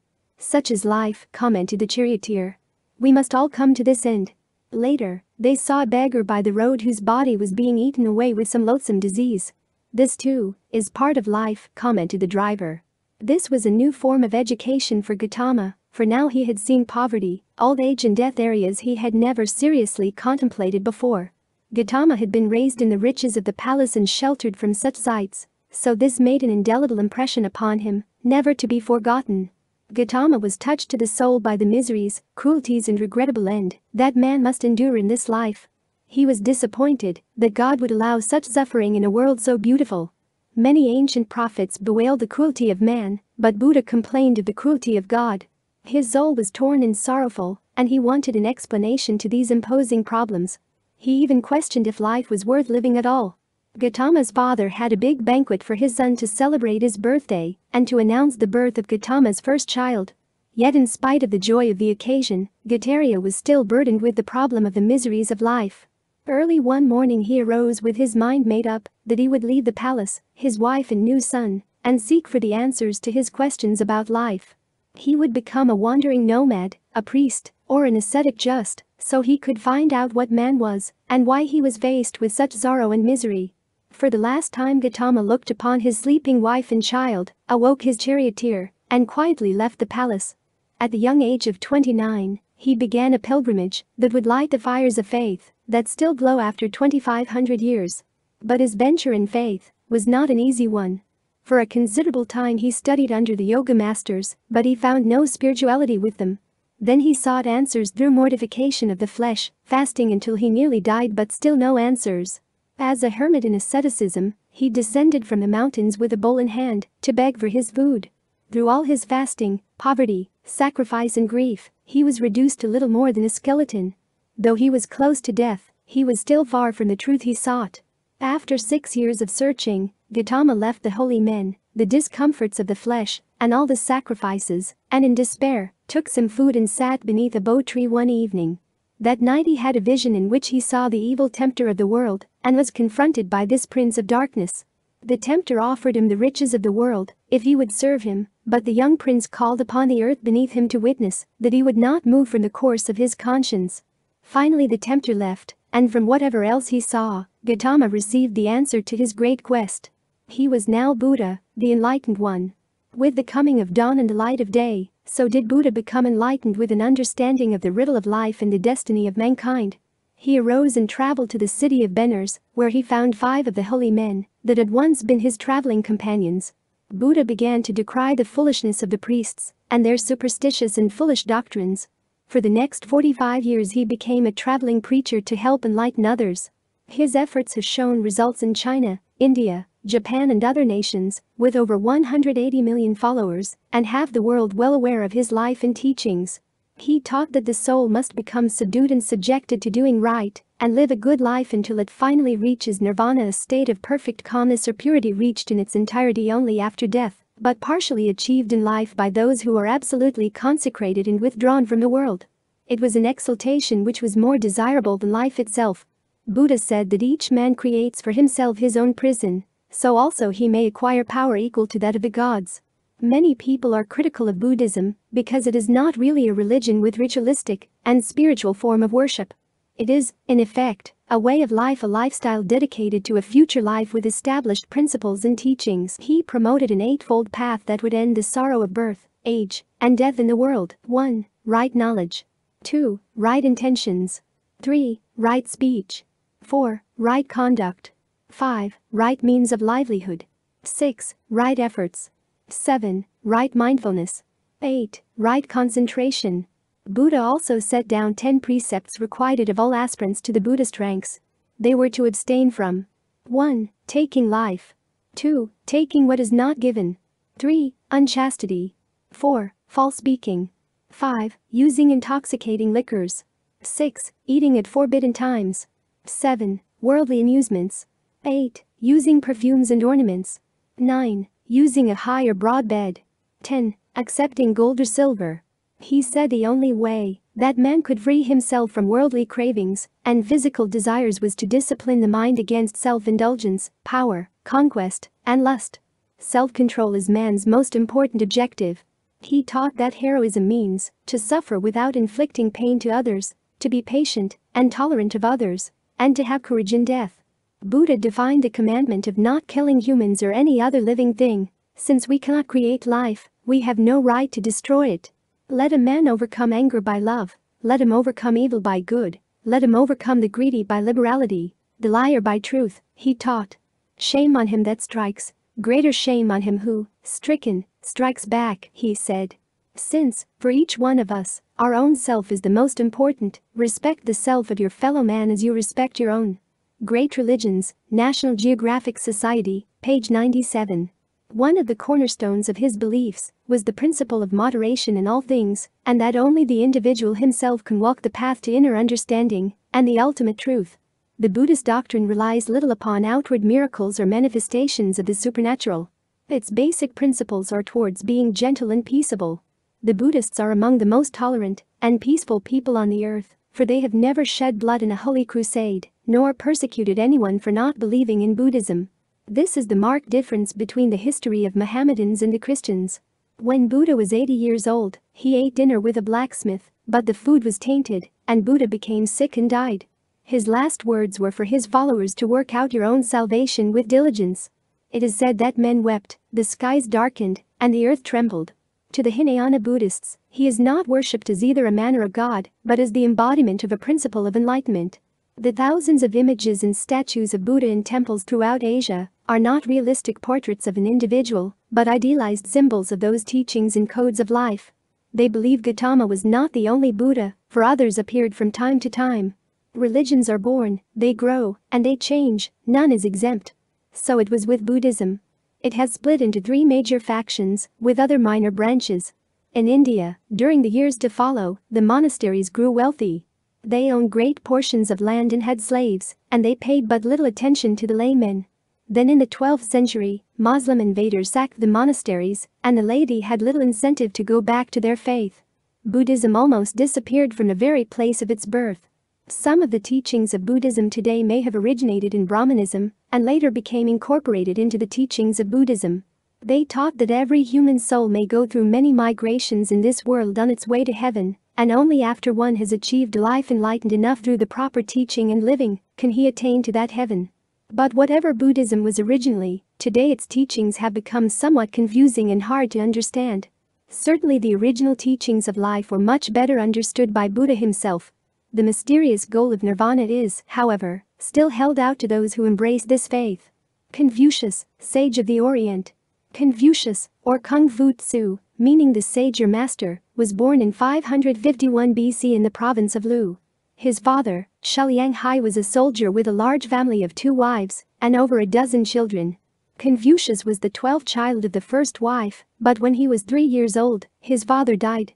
Kung Fu was a lad of excellent health and enjoyed games and entertainments with physical skill. However, he also enjoyed poetry and music. He acquired knowledge so fast that at the age of 15, his masters told him they had nothing more for him to learn.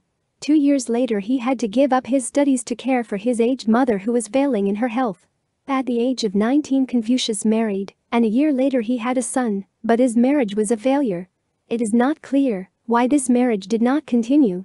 At the time he was 24 years old, his mother died, and according to the custom of the Chinese, he was in mourning for 2.5 years. By now he had adopted a firm philosophy of life and was enjoying the society of friends in whom he could instill some of his sage counsel. Others encouraged him to continue his teachings for the benefit of others, so he became a wandering teacher. He would travel along the rice fields, in the marketplaces, and at any place at any time to offer his wisdom. He would be offered food and a place to stay with those who benefited from his newly developed philosophy of life. He wanted to teach his fellowmen to be the most noble and honorable men of the world.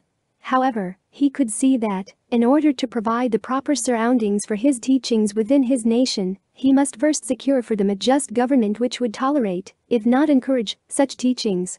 At one point in his quest he nearly attained the success he sought. The ruler of Kai, one of the more unstable provinces at that time, was ready to offer him an important position in his court, but a jealous minister convinced the king that it should not be done. Thus Confucius had to leave in a hurry and continued his teachings elsewhere. Finally success began to unfold as the emperor of the province of Lu appointed Kung Fu as mayor of one of the cities. Later he gained more influence by being appointed minister of justice over the entire state. Kung Fu's district was troubled by petty thieves, but he considered it more important to correct the cause of crime rather than to punish the criminal. He suggested that people stop their greed so that negative influence would not inflict society, neither would they have so much for others to steal.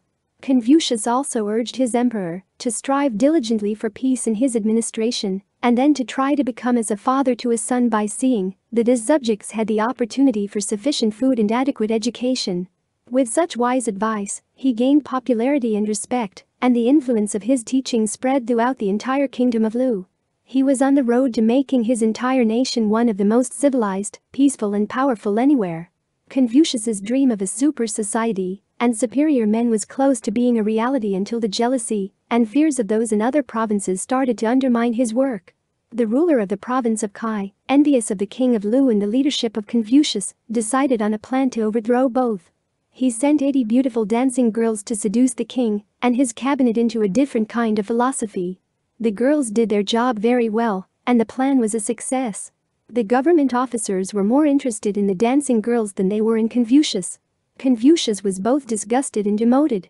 The emperor rejected him and his words, so once again Confucius began the road circuit with his teachings. Often he met with opposition, and on more than one occasion he was attacked by robbers in the road. But he did not give up. He wandered over China for 13 years.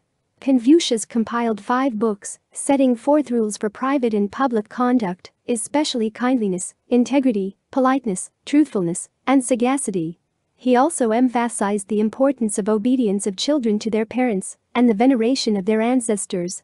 His position regarding religion was best expressed in his saying, "Respect the gods, but have as little as possible to do with them." He maintained that, if men would deal rationally with each other, then they would be qualified to speak of the things of God. He declared that, if his nation could be governed justly for a single century, then all violence and poverty would disappear. Accordingly, he set up a code of ethics for men in government for their self-discipline. He raised the status of the peasant to respectability, and yet did not detract from the honor of men in political positions. "Be loyal to yourselves and charitable to your neighbors" was a theme upon which he based his views of men in all climes of life. When his followers asked him to define his entire code of ethics in a single word, he replied, "Is not reciprocity the word?" When they asked him to explain the word, he replied, "Reciprocity means just this: what you would not have done to yourself, do not to others." The last days of Confucius were sad ones for him. He received news that his wife, whom he still loved, even though they were divorced, had died. Then came word that his only son had also died. Many of his closest disciples had passed from this mortal world as well.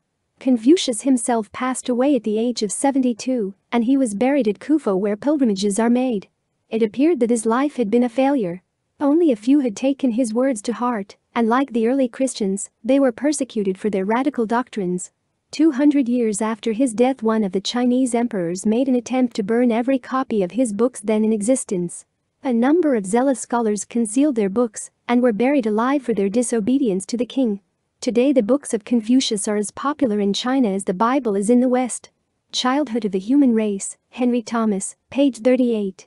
Every city in China had a temple in honor of Confucius. For many years it was popular to quote Confucius and give a little idiom with a special message of hope, guidance or wisdom, such as, "Let the sole worry of your parents be that you might become ill." Shall I tell you what knowledge is? It is to know both what one knows and what one does not know. Great man is no robot. Great man develops the virtues in others, not their vices. Petty man does just the opposite. Great man is completely at ease. Petty man is always on edge. Great man seeks to be slow of speech, but quick of action. Great man does not accept a man for his words alone. He does not reject a suggestion because of the man alone. If a man does not give thought to problems which are still distant, he will be worried by them when they come nearer. Do not worry about not holding high position. Worry rather about playing your proper role. Worry not that no one knows of you. Seek to be worth knowing. Excellence does not remain alone. It is sure to attract neighbors. The end has indeed arrived. I have yet to meet a man as fond of excellence as he is of outward appearances. Taken from the sayings of Confucius by James R. Ware. Muhammad, prophet of peace and the sword. Shortly after the fall of the Roman Empire, the Arabs rose to fame. From numerous Bedouin tribes who wandered over the desert, they were transformed into powerful armies that conquered, captured, and destroyed vast territories.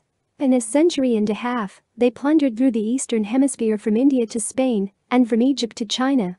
This success was because of the combination of a god called Allah, a religion called Islam, and a prophet called Muhammad, meaning he who will be praised.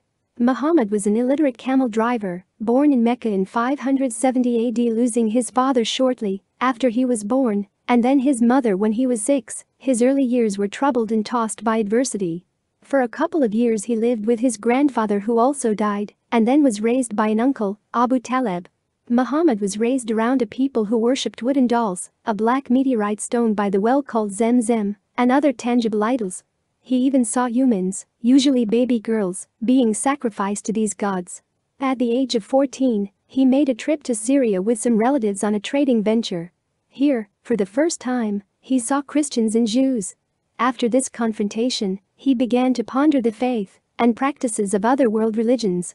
Muhammad was a nervous boy and had dizzy spells which seemingly caused him to see strange things. At 18 years of age he joined the army during the time when the Arabians were often fighting each other.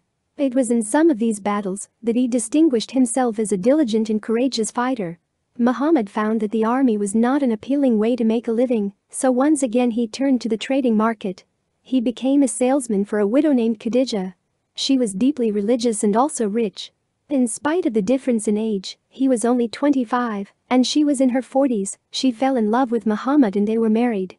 Once a year Muhammad would leave his wife and friends for a month to retire into a cave for contemplation and to seek the answer to a question which bothered him continually: who am I, and what should he do about it? He wanted to know his destiny. But every year he returned from the cave with the question unanswered.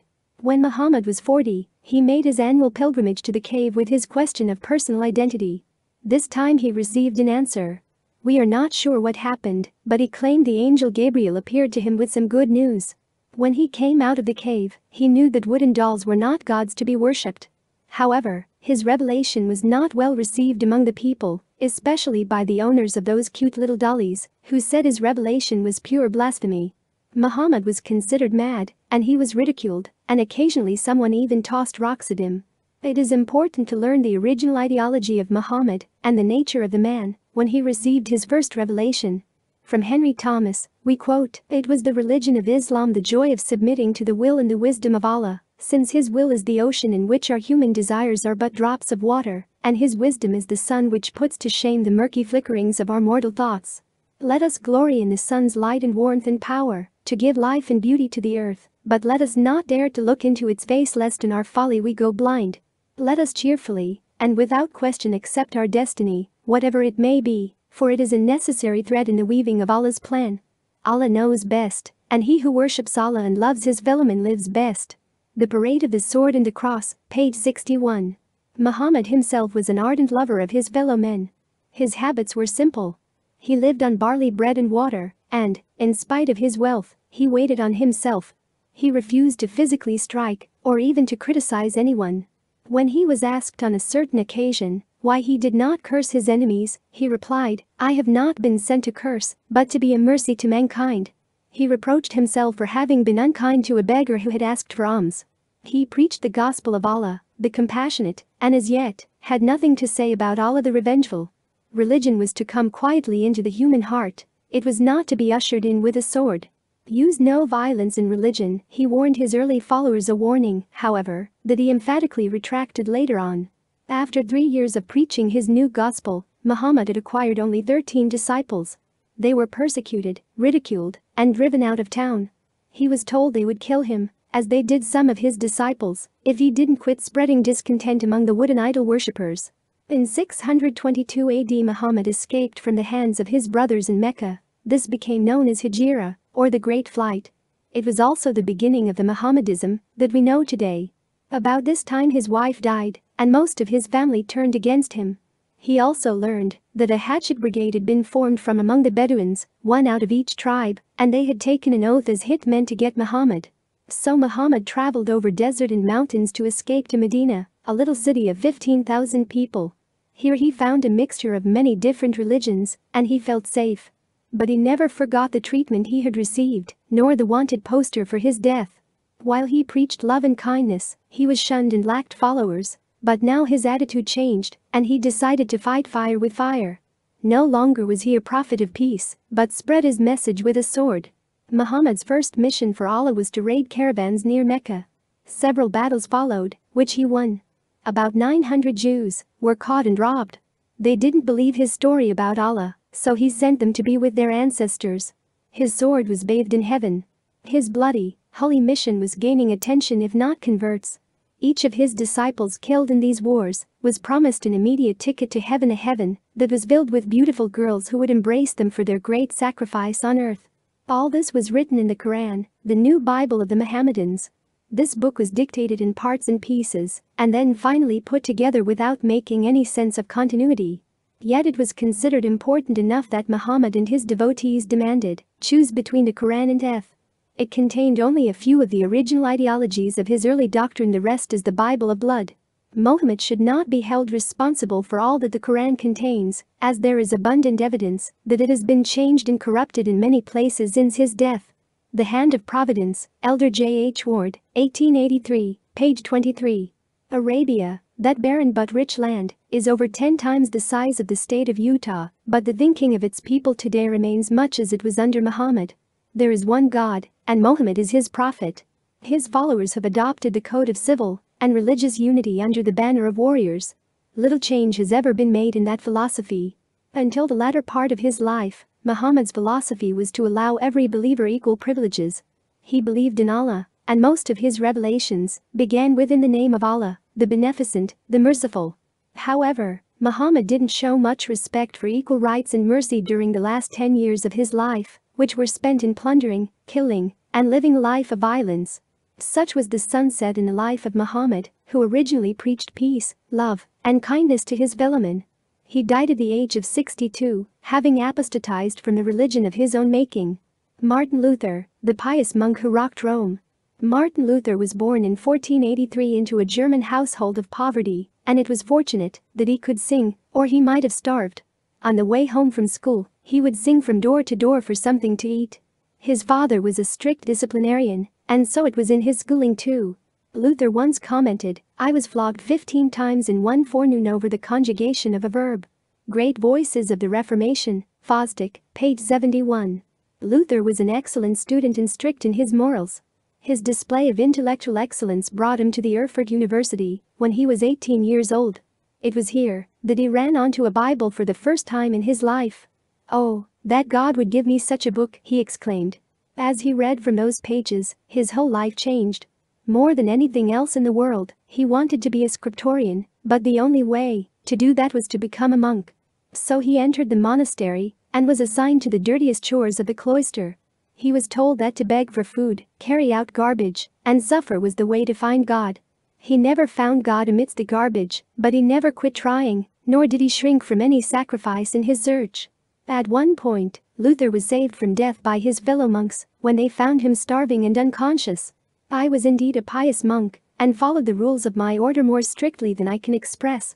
If ever a monk could obtain heaven by his monkish works, I should certainly have been entitled to it. If I had continued much longer, I should have carried my mortification even to death." D. Aubyn's History of the Reformation, Book 2, Chap. 3. Among Luther's early experiences was a pilgrimage to Rome. Who could be a worthy monk without roaming to Rome? He thought it would bring absolution of sins, but instead he found sin not in himself but in Rome. He stated that there are more devils in Rome than tiles on the rooftops. Yet it was the home of the Mother Church, and he couldn't renounce it just because of the presence of evil. He was in for another surprise. As he was ascending the steps of Pilate's staircase on his knees, which was supposed to bring a remission of sins, he heard a voice repeat the scripture, "The just shall live by faith," Rom. 1:17. He then wondered what he was doing by such a ridiculous performance, and he got up and walked away with a new understanding of religion. Superstitious works of ceremonies, rituals and pilgrimages do not absolve sin, nor do they make a person more worthy in the sight of God. It is faith in God that justifies the character in men. On the way to Rome, Martin had visited other monasteries along the way. He was appalled at the corruption of the monks and the priests. When he got to Rome, he thought it would be better. "Holy Rome, I salute you." Then he met the monks, priests and officials of the church. He was grieved in his soul to see the lavish luxuries of the priests, the splendid living quarters where they dined on expensive food. Rome outdid the pagans. Luther returned to Wittenberg a changed man. He had a different faith and a different outlook on the church. Holy Rome was unholy, and sacred rituals and relics became silly sacraments. But the church was still the church. Luther was ordained a priest and then a doctor of divinity at the university. Then entered Tetzel. This man was selling indulgences. An indulgence was an official commendation from the Pope to forgive men's sins, not only those of the past and the present, but also those that a man might want to commit in the future, and not even repentance is necessary. Peter once told a man, "Thy money perish with thee, because thou hast thought that the gift of God may be purchased with money." Acts 8:20. But times change. It was now 1510 and Pope Julius II needed money for rebuilding the Church of St. Peter in Rome. Getting the money was a serious problem. Normal business schemes would be too slow, the margin on luck was too narrow, and getting riches from the poor would be worse. A brilliant scheme called selling indulgences would prove to be a bestseller. An indulgence was a promissory note, drawn on the first bank of heaven, to pardon the sins of those who paid money to the church. The idea went over like a gold strike on the Klondike, a jackpot in Nevada, and a bull market on Wall Street, all wrapped up in one bundle. The poor sacrificed nearly all they had, and the rich were more than generous. It was a miracle. Money flowed like a river into Rome.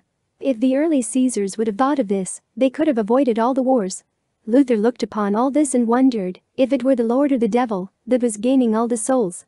After some serious thinking, on October 31, 1517, Luther posted a scriptural argument against the indulgences in the form of 95 theses. It was merely a thought-provoking statement, which he asked the local parishioners to use as a basis for debate. No argument ensued. Just when Luther thought it was of no concern to anyone, all hell broke loose. Someone gave a copy to a local printer who published it.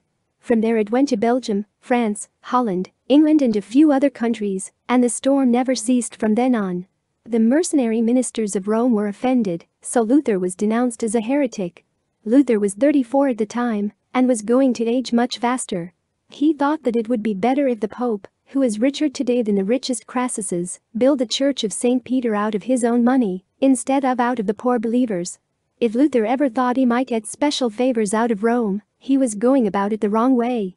He just didn't see things the way the Pope did, and once commented that, if the Pope knew what indulgences were doing to the people, he would rather see the Church of St. Peter in ashes. Luther was doing just the opposite of what the Pope was doing. As Henry Thomas observed, and so, because the Pope wanted to rebuild the Catholic Church of St. Peter, he unintentionally laid the foundation stone for the building of the Protestant Church. The Awakening of Humanity, page 6. The seeds of revolt and religious freedom had been planted by many men before Luther. Among the foremost was John Huss, who lived 100 years before Luther. The ground was fertile now for a reformation, and Luther was the grand tiller, even though he didn't want to be, or even suspect that he would be. Luther had to go to trial in Augsburg in October of 1518 to renounce his publications. He wouldn't denounce them, so the Pope issued a papal bull in June of 1520 to have all of Luther's works burned. Luther in turn demanded that all of the Pope's works be burned. Germany was ablaze with religious fires. Then the Pope issued an order for Luther to burn in hell. Luther sent his best wishes for the Pope to go to the devil. Neither volunteered to go. So, in desperation, the Pope said he would burn Luther at the stake, just like he did all the others who disagreed with him. It is high treason against the Church to allow so horrible a heretic to live 1 hour longer. Let the scaffold be instantly erected for him. D'Aubigne's History of the Reformation, Book 3, Chap. 9. But Luther wouldn't fight fire with fire. Instead, he used the scriptures. They didn't have any defense for that, and they flew like quail from bird shot. Luther was called to go before a tribunal in Rome to answer the charges against him. But one of the charges was to banish, curse, and excommunicate all those who were attached to him. Luther didn't think this sounded like an appeal from Christ. He refused to go, as he knew of too many that had never returned. It was decided that a formal hearing would be held in Augsburg for Luther to answer the charges against him. At least it was on his home ground and among his friends. When Luther presented his case, the response was retract, retract. It was not the most intelligent argument Luther had ever heard. He then asked for a chance to submit a written statement. In so doing, said he, writing to a friend, the oppressed find double gain. First, what is written may be submitted to the judgment of others, and second, one has a better chance of working on the fears, if not on the conscience, of an arrogant and babbling despot who would otherwise overpower by his imperious language. Life and Times of Luther, by Martin, Page 27. Luther prepared a statement and after reading it, handed it to Cardinal Cajetan. His response to Luther was retract or return no more. So Luther left. After this trial, Luther began to see more clearly the unchristian doctrines and works of Romanism. He then wrote his famous work called The Babylonian Captivity of the Church. This would sever all relationships with the Pope if there were any left. In 1519 the Pope loaded his gun with another volley against Luther. John Eck, the famous lecturer, scriptorian, and defender of the Catholic faith. He was a master at debate, but all that came of it was that Luther would not be moved unless he could be proved wrong by the scriptures. That was impossible, so the meeting adjourned. In 1521 the Pope issued orders for the excommunication of Luther. He was required to retract his statements and writings within 60 days or he would receive the spiritual axe of the Church. The Pope demanded the Emperor of Germany to administer the ordinance. Instead, the Emperor, who admired Luther, called for the Diet of Worms. The Diet was a council and Worms was a city. The Emperor wanted Luther to have free speech, and all he wanted, to defend his case. Charles V was the new emperor from whom the Pope demanded Luther's head, but the people wanted what was in it instead.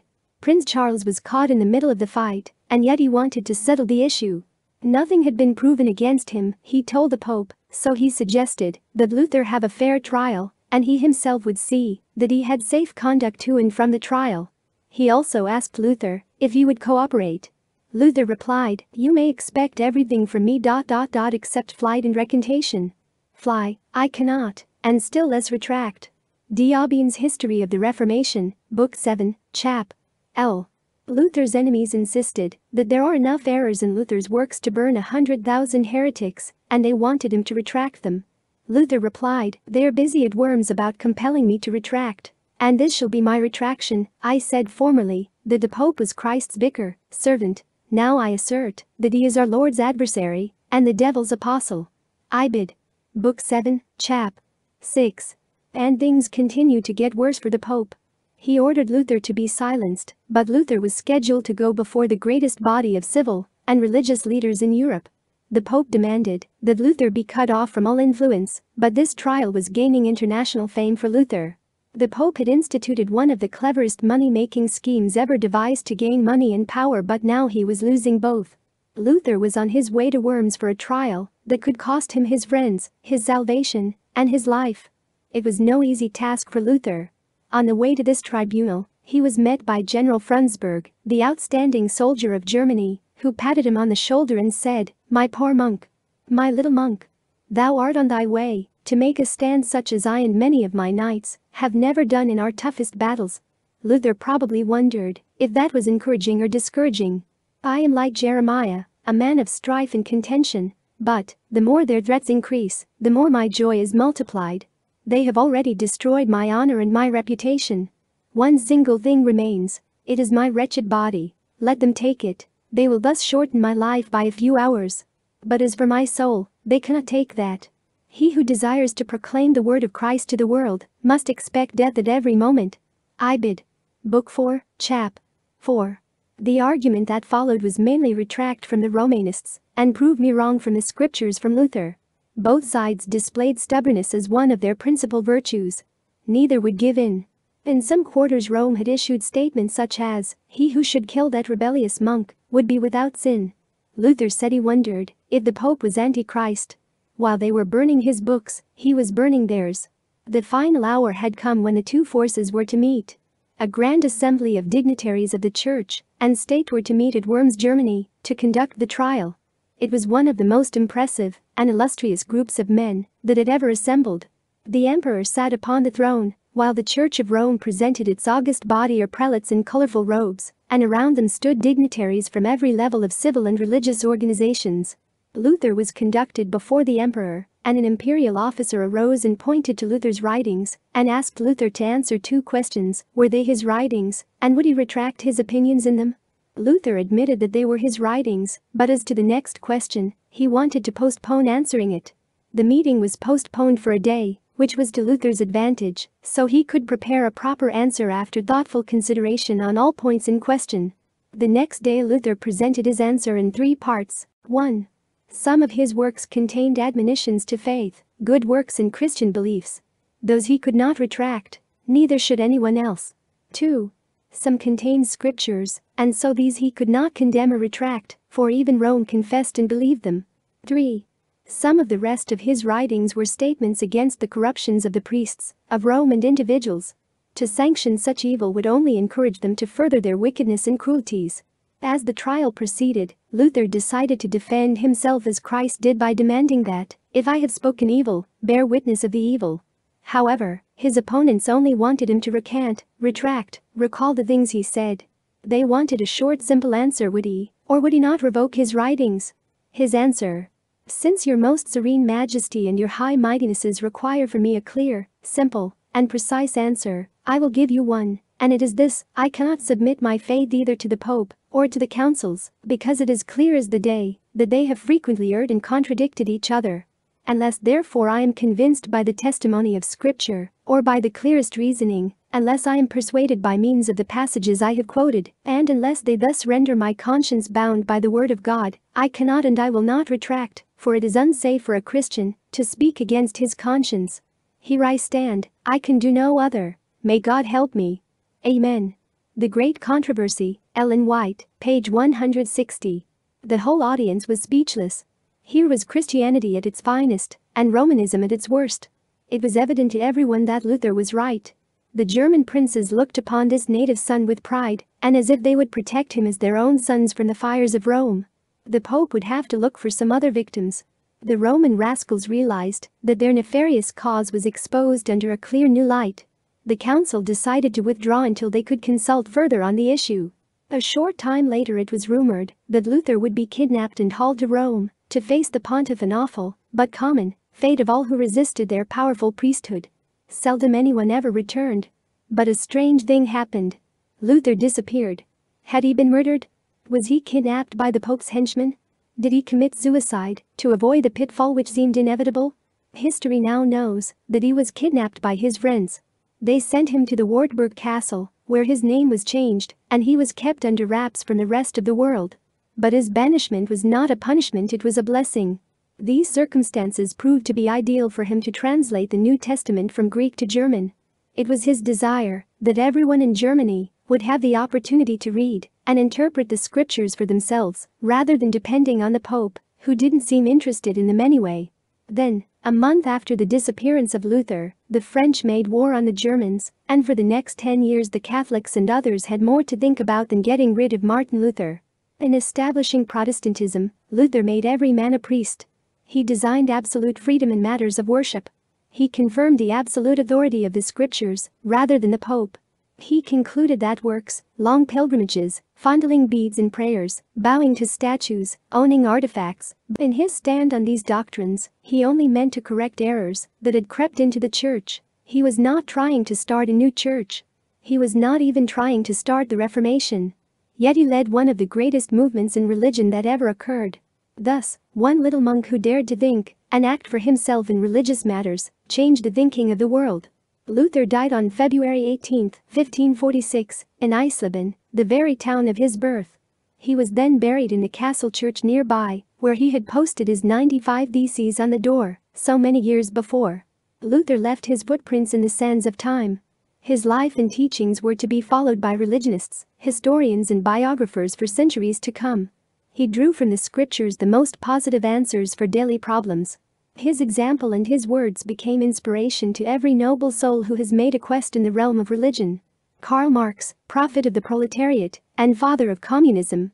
Born on May 5, 1818, in Treves, Germany, Karl Marx came through a long line of Jewish rabbis. But when he was 6 years of age, his father was converted to Protestantism and convinced the whole family to also be baptized, even though no one ever understood what made him change his faith. However, a religious train of thought was never in doubt upon Karl anyway. When Karl was 17, he entered the university where he studied philosophy, literature and law.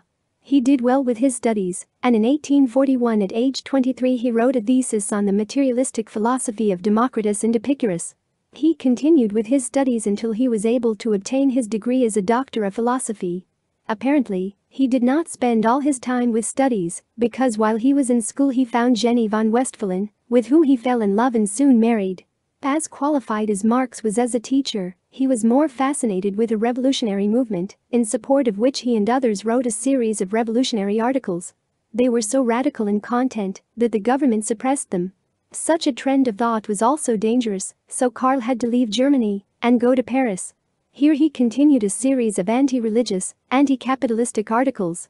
His radical ideas already included such sordid thoughts as religion is the opium of the people, and the people cannot be really happy until they have been deprived of illusionary happiness by the abolition of religion. Marx thought that philosophers only interpreted the world, but he was going to change it. And he did. The trouble was that most people didn't like the way he was trying to change it. In Germany he had been charged with treason. France didn't think his ideas were very inspirational, so they too gave him orders to vacate. From there he went to Brussels, where his ideas aroused the wrath of the government there as well, probably because he had intentions of starting a materialistic revolution in the government. By now he and his family were penniless, and they left for London.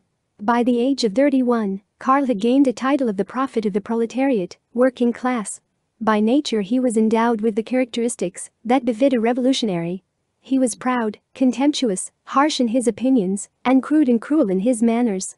He was intolerant of faults in others, yet in his own character he was arrogant and conceited. Karl Marx, soon to be called the father of communism, was instilled with a very dedicated spirit of worship, according to an expert on his life. In a book by Reverend Richard Wurmbrand called Marx and Satan, Karl was a dedicated worshipper of Satan and had an intense hatred of mankind, whom he called human trash. The book, filled with little-known facts about his life, tells of Karl's youth, when he was a dedicated Christian, but suddenly turned to the worship of Satan. He once wrote, "I wish to avenge myself against the one who rules above," and then claimed that he would someday become equal with God. In a poem, The Player, Marx explains how he bought a sword from the Prince of Darkness, which upon death he must pay for it with his soul. In his poem Human Pride, Marx reveals a promise that he will see the collapse of civilization. Karl Marx identified Satan as the co-creator of communism and that a demon was his personal angel friend. It was this demon friend who was the responsible author of the communist revolution. In London, England, Karl Marx lived in 2 small rooms with his family of 6. He never knew where his next meal was coming from, but they were usually begged from some of his friends. What a paradox in a man who was the hero and prophet of the working man, yet he never was one of them.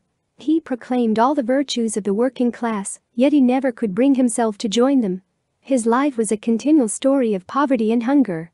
In 1852, one of his children died. The rest of his family were not far from it. If it had not been for Friedrich Engels, who continually supported them, they probably would have died, too.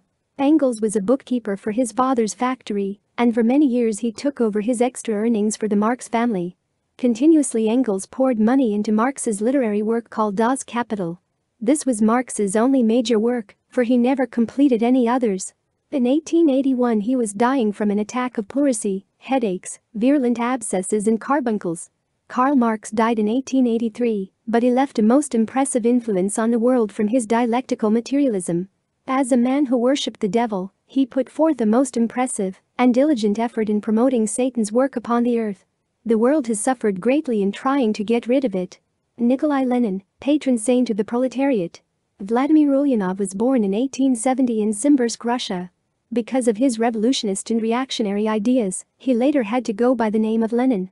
As the leader of a clan known as Bolsheviks, he overthrew the government of Russia and was so successful at it that he wanted to overthrow all governments. Worshipped by some, hated by others, yet today nearly everyone everywhere suffers because of his influence on the world. He promoted a political disease that said one thing but practiced another. His slogans consisted of statements such as the People's Party, the People's Land, and the People's Government, all of which were foreign to the people. If any government in the world is out of the hands of the people, it is that government under communist rule. In the communist dictionary the word freedom means slavery, and equality means exploitation. The communists preached communal property, but under communism the only ones who practiced it were the multitudes who were thrown in prison. Nikolai Lenin came to power through the bloodshed of the Tsar, Nicholas, in 1917. He proposed a new government for the workers which was really a socialist dictatorship under a new name. They preached brotherhood, but forced upon their brothers extreme torture, prison, starvation, and death. They preached peace, but continuously instigated and promoted war. Henry Thomas wrote, Throughout his life he had but a single purpose: to bring about a social organization in which there would be no cruelty, no exploitation, no unemployment, no internal intrigues, and no war. To this one purpose he sacrificed every personal ambition. The beginning of real civilization, page 59. Lenin was so determined in achieving this goal that he ironically used the means of cruelty, exploitation, strikes, international intrigue and war in trying to accomplish it. He placed more people in prison than some nations have citizens. He caused more people to die than in a multitude of wars. Perhaps it was the kind of people that communism attracted to it, but Lenin himself wrote of his own comrades: for every honest man, 39 scoundrels and 60 fools. That ratio hasn't changed much since then. But, even in his own country his ideas were not welcome. He was sent to Siberia and then managed to leave Russia and flee to the European countries in 1900. In 1905 he returned to Russia and took an active part in the revolution, but was caught and again exiled in 1907. For the next 10 years Lenin was forbidden to enter Russia. However, in 1914, he created a revolution to overthrow and kill the Tsar. He sought to liberate the worker through communism, but that was like saying, "I'll promise to give you freedom if you be my slave." Tolstoy called his communism cannon fodder. Walter Durant wrote of him, "I have seen Lenin speak to his followers, a small, busy, thick-set man, under blinding lights, greeted by applause like thunder. I turned around, and their faces were shining, like men who look on God." New York Times, January 18, 1931.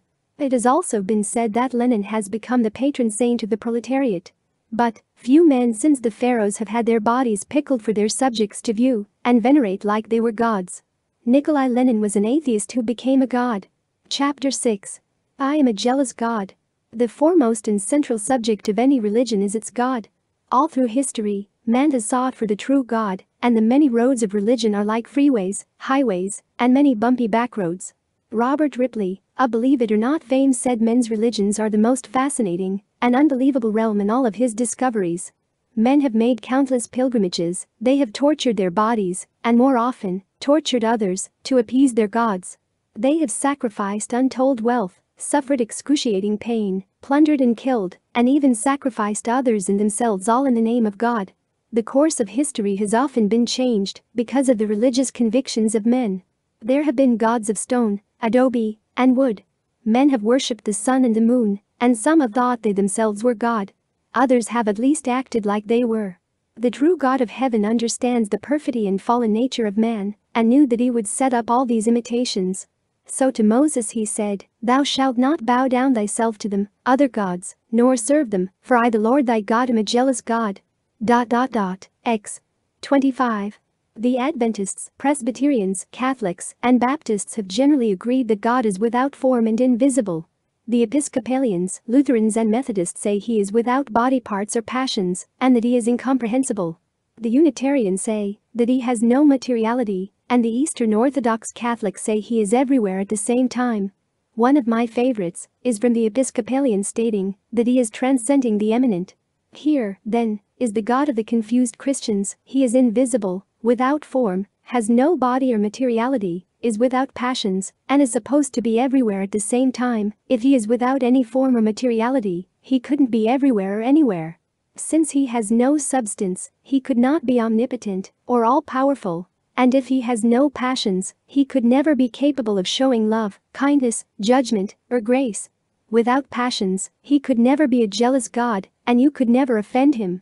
It would do no good to pray to him, because he has no ears to hear, or mouth to speak, nor could he look upon his creations, because he has no eyes to see.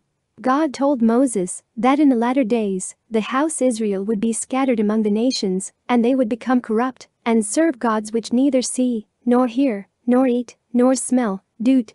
4:28. This certainly describes the God of the modern Christians. The heathens have a better description of their gods. Even though some of their gods are made out of trees or stones, they still have more character and form than the God of the modern Christians. The Protestants and Catholics often say that their God is one whose center is everywhere and whose circumference is nowhere. Try to figure that out. These modern religionists describe a God who has no dimensions, no form, and no image, which any professor of English would say is a perfect description of nothing. So, our modern Christians are worshipping nothing, which is worse than idolatry. One wonders how they could ever gain any converts. There are so many different paths in religion that it is nearly impossible to believe they all came from the same God, or the different paths of Christianity today all came from the same Jesus. Some forms of Christianity are austere, ritualistic, and performed with incense, chants, bells and beautiful robes. Others say such ceremonies are not necessary at all. Some Christians adopt a quiet instructional service, while others promote dancing, rolling or yelling. Some Christians say that worship must take place on one particular day of the week, or else all our efforts at worship are no better than the heathens. Others say it doesn't matter what day of the week we worship.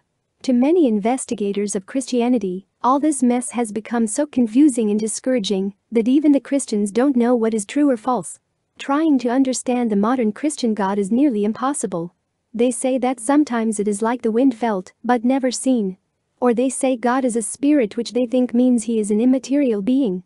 They testify that their God is infinite, which they suppose is invisible. So the God of most modern-day Christians is invisible, immaterial, and is everywhere but nowhere. Orson Pratt explained that they have introduced a God without body, parts or passions. They have had the audacity to call this newly invented God by the same name as the God of the ancient saints, although there is not the least resemblance between them. Indeed, there could be no resemblance between them, for a bodiless God, without parts or passions, could resemble nothing in heaven, on earth, or in hell. There have been various species of idolatry in different ages of the world. The sun, moon, stars, beasts, crocodiles, frightful serpents, images of wood, of stone, and of brass, have been erected into gods and worshipped by innumerable multitudes. But the system of idolatry, invented by modern Christianity, far surpasses in absurdity anything that we have ever heard of. Using the terms as we use them of ourselves, God is not here or there, any more than he exists now and then. This species of idolatry, according to the foregoing quotations, approaches so near to atheism that no one can tell the difference. Reader, can you see the difference? A God without a body. A God without parts. A God that cannot be here or there, a God that is nowhere. A God that cannot exist now and then. A God that exists in no time. A God that has no extension, no parts, no conceivable relation to time or space. Oh, blush for modern Christianity. A pious name for atheism. Some, perhaps, may think that I have not sufficient charity. But why should I have charity for a God that has no parts, no relation to space? Let him first have charity for himself. But this would be impossible, for he is a God without passions. He can have no charity nor love for himself nor anyone else. There is no danger of offending him, for a passionless God is not capable of anger. Orson Pratt's works, pages 35 to 36. The great Bible scholar, Adam Clarke, followed the tradition of his predecessors who thought that God was a mere intellectual entity that had no form or body. In his commentary on the passage of Scripture, "And God said, Let us make man in our image, after our likeness," Gem 2:26, Clarke says that this does not refer to the body, but to the soul. This was made in the image and likeness of God. Now, as the divine being is infinite, he is neither limited by parts, nor definable by passions. Therefore he can have no corporeal image, after which he made the body of man. The image and likeness must necessarily be intellectual. His mind, his soul, must have been formed after the nature and perfections of his God. Bible Commentary, Vol. 138. His first error is thinking that the intellect has an image. Whoever saw the image of an intellect? An image requires a form. Even a shadow has form or an image of something else. If God did not mean that his image and likeness was the same as a man's body, why didn't he say it was his intellectual image? How could any reasonable person reading the Bible ever come up with this intellectual image? Such a philosophy had to be taught, and it was. It came from those goofy Greek and Roman intellectuals who convinced Constantine that it was a wonderful mystery. It is actually a mystery how anyone could believe in it. Clarke continues in his analogy by adding, God is an infinite spirit and cannot be confined to any form, so he can have no personal appearance. Bible Commentary, Vol. 152. It is astounding that such avid Bible scholars can make these statements in the face of so many and such clear demonstrations and evidences in the Bible. God made personal appearances many times throughout the Bible, and many of the prophets saw his form and image. How do these ministers explain these incidents? When they make such glaring mistakes as this, it leaves us to question their other statements. Scriptural controversies.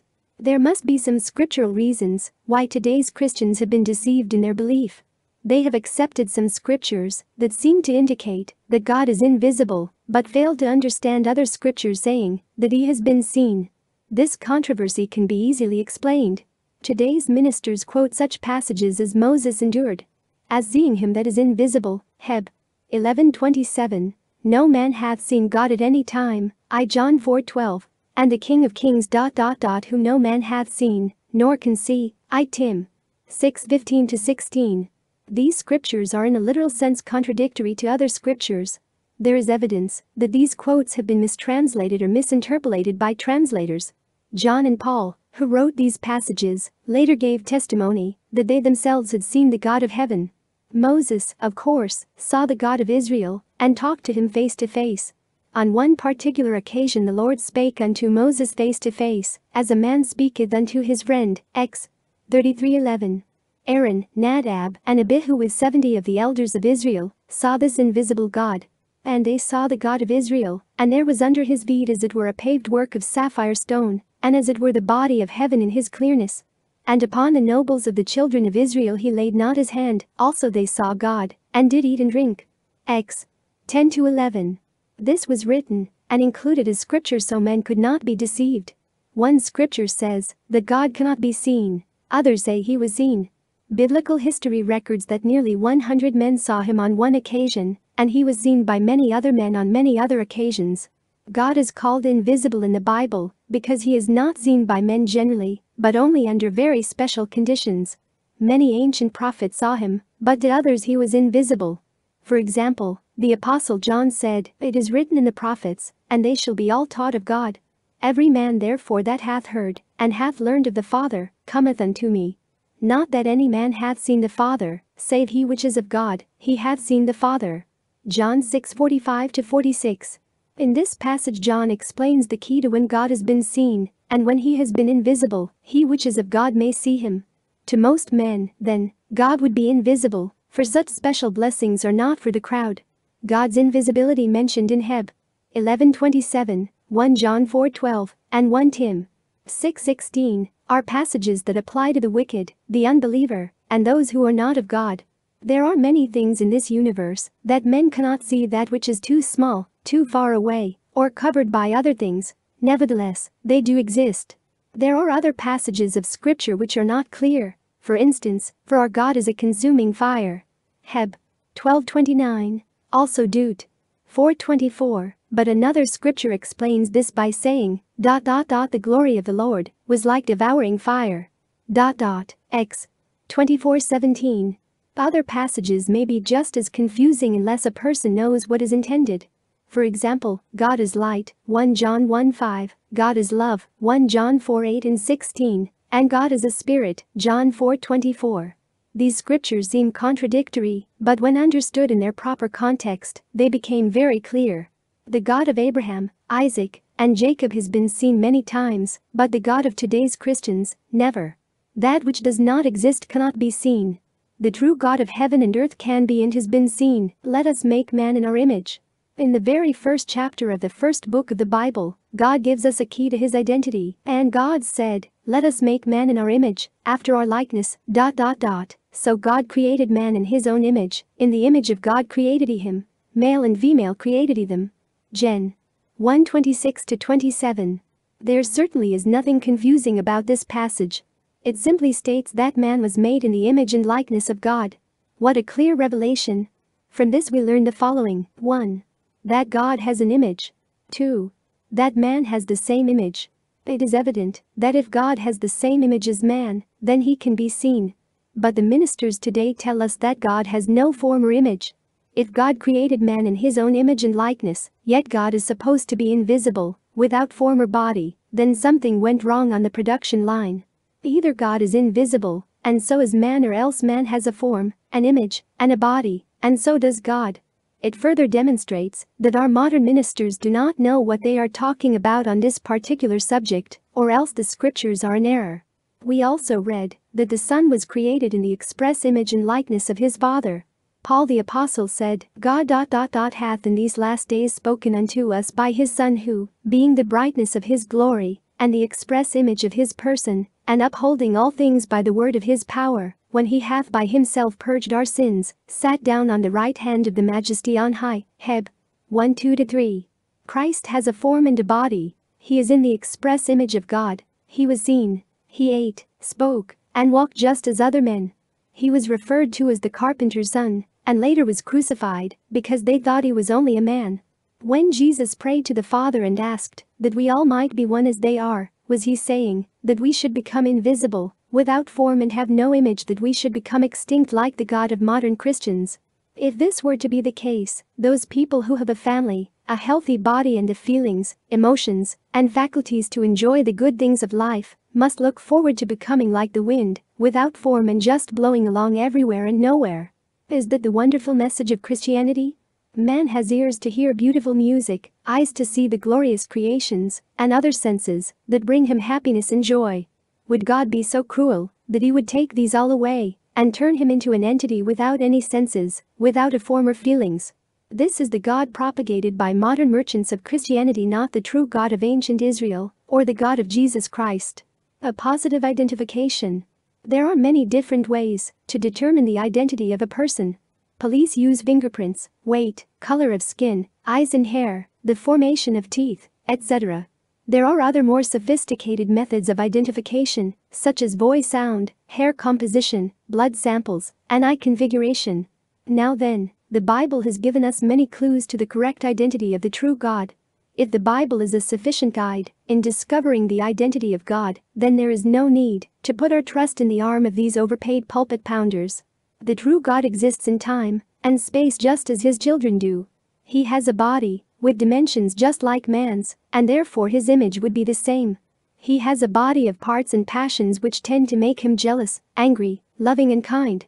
He is able to go from place, to eat, to talk just like his most beloved Son, Jesus Christ. He can be and has been seen by men who have described his eyes, hair, shape and size. The scriptures are full of clues to the identity and image of God. 1. And Jacob called the name of the place Peniel, for I have seen God face to face, and my life is preserved. Gen. 32:30. 2. And they saw the God of Israel, and there was under his feet, as it were a paved work of a sapphire stone, and as it were the body of heaven in his clearness. And upon the nobles of the children of Israel he laid not his hand. Also they saw God, and did eat and drink. Ex. 24:10-11. 3. Tables of stone, written with the finger of God. Ex. 31:18. 4. The similitude of the Lord shall he behold. Num. 12:8. 5. And Manoah said unto his wife, We shall surely die, because we have seen God. Judge. 13:22. 6. And the Lord appeared to Solomon the second time, as he had appeared unto him at Gibeon. I Kings 9:2. 7. Woe is me! For I am undone, because I am a man of unclean lips, and I dwell in the midst of a people of unclean lips, for mine eyes have seen the King, the Lord of hosts. Isa. 1:5. 8. In the year that King Uzziah died, I saw also the Lord sitting upon a throne, high and lifted up, and his train filled the temple. Isa. 6:1. 9. Blessed are the pure in heart, for they shall see God. Matt. 5:8. 10. And Stephen said, Behold, I see the heavens opened, and the Son of Man standing on the right hand of God. Acts 7:56. 11. His head and his hairs were white like wool, as white as snow, and his eyes were as a flame of fire, and his feet like unto fine brass, as if they burned in a furnace, and his voice as the sound of many waters. And when I saw him, I fell at his feet as dead. And he laid his right hand upon me, saying unto me, Fear not, I am the first and the last. Rev. 1:14, 15, 17. The image and character of God were clear to those men who wrote the Bible, because they were the ones who had received those grand and glorious manifestations of God. They wrote in their own manner of language and description, but through the centuries of recopying, translating and personal bias, the scriptural messages were changed. The true God of Abraham, Isaac, and Jacob has made personal appearances to his prophets. He spoke to them as one man speaks to another, and in his image and likeness man was created. But through the centuries, that knowledge has been lost. So it was necessary for God to make a restitution of all things, including the true knowledge and identification of the God of heaven. That knowledge was restored in the first vision to Joseph Smith. Chapter 7. The Trinity on Trial. The God of modern Christianity has become nearly an impossibility to understand, but their doctrine of the Trinity is even worse. Trying to unravel the doctrine of the Godhead is a modern ecclesiastical maze. For over 1600 years this complicated mess has caused revolutions, banishments, prison and even death. It is amazing how such a simple doctrine of the Bible could become one of the most complicated and confusing issues of Christianity. The Holy Trinity is a doctrine of the Godhead. For this reason it is important to know and understand what it is. But that doctrine, in all of its variants, now borders on mysticism, paganism, and atheism all bound together. The Baptists say that God is manifestly three distinct persons: the Father, the Son, and the Holy Ghost, but one in substance. That is like saying, I have one car in the garage, it's a Ford, a Chevrolet, and a Plymouth. The Eastern Orthodox Catholics, Episcopalians, and Lutherans also confirm this garbled expression of three persons, but only one individual, or is it three individuals, but only one person? The Methodists make about the same approach by saying that there are three distinct entities of one spirit substance which form a Holy Trinity. The Presbyterians say there are three personages, manifestations, but one in substance. The Roman Catholics have an interesting definition, if it can be defined, by saying there is one God capable of three personages, as three distinct, divine persons. The Unitarians, of course, have no belief in a Trinity. They probably tried to understand the doctrine of Trinity from the other churches and threw up their hands in disbelief. Can you blame them? How strange it is that the Christian churches of today have disagreed so much on simple doctrines, yet when it comes to defining the Godhead, they seem to agree on the most impossible and unbelievable doctrine ever concocted in the mind of man. Their doctrine of the Trinity requires us to comprehend something that is illogical, unreasonable and utterly impossible. They even admit that it is so bewildering they must conclude by saying great is the mystery of God that God, anyway. Although the Catholics and the Protestants have contended with each other over many centuries, they have come closer to agreement on the doctrine of the Godhead than most other doctrines. This is because it was a Catholic doctrine for many centuries, so when the Protestants protested against the authority of the Catholic priesthood, they didn't know any other definition on the Godhead. Thus, spiritual darkness, like a huge blanket, has covered them altogether. But let us investigate further into their doctrine. Since they advocate a God that is everywhere, invisible, and without form or substance, it would be impossible for him to be either one or three. This ecclesiastical puzzle baffles both the simple and brilliant minds. It is a puzzle so absurd that it defies science, mathematics, and reason. To describe it would be to say that you were just informed that your wife had triplets. You rushed to the hospital and a nurse handed you one little baby and said, "Here are your triplets." Obviously you would question her sanity. The only thing more confusing than their declaration of this Trinity doctrine is their explanation of it. For instance, suppose Jesus taught his disciples, who were simple fishermen, tent makers, etc., the Godhead in this modern Christian terminology. The term Godhead or Godhood cannot be applied to the divine essence in distinction from the attributes, since the glory of God is precisely the totality of his attributes, and the attributes constitute his essence. God's being is a living unity, in the sense that each attribute is identical with his essence. The attributes are human distinctions, but they have their basis in the divine nature and are affirmed in view of God's self-revelation. Zondervan's Pictorial Encyclopedia of the Bible 1766. With an explanation like that, his disciples would have gone back to fishing and making tents. How did such a conglomeration of philosophical nonsense ever get infused with the doctrines of Christianity? Why did a clear understanding of the Trinity as presented by Christ become so cloudy by 325 AD, when the Nicene Creed was written? History provides the answer. Two principal factors resulted in the loss of divinely inspired leadership of the Church of Christ. First, the church that Christ established had persecution problems from its origin. Every apostle of Christ was hunted down and killed. John Fox's research discovered that 1. Stephen was stoned to death. 2. James, the Greater, was beheaded by a sword. 3. Philip was scourged, thrown into prison, and then crucified. 4. Matthew was slain with a sword. 5. Matthias was first stoned and then beheaded. 6. James, the Lesser, at the age of 94 was beaten, stoned, and then his head busted open with a club. 7. Andrew was crucified. 8. Mark was dragged to death by the people of Alexandria. 9. Peter was crucified upside down on a cross. 10. Paul was beheaded in Rome. 11. Bartholomew was beaten and then crucified. 12. Jude was crucified at Edessa. 13. Thomas was thrust through with a spear. 14. Luke was hanged on an olive tree. 15. Simon was crucified in Britain. 16. John was cast into a cauldron of burning oil and later banished to the Isle of Patmos. 17. Barnabas was supposedly killed in 73 AD. See Fox's Christian Martyrs, pages 26-35. Persecution seemed to be the heritage of Christ, and it followed his disciples as well. All of the inspired leaders were persecuted, imprisoned or killed, which left the weaker members to govern the church. As troubles mounted, these weak vessels would either compromise or abandon principles and doctrines to save their lives or their fortunes. Secondly, the semi-apostates within the church added problems. As bad as outside persecution was against the church, these traitors from within were worse.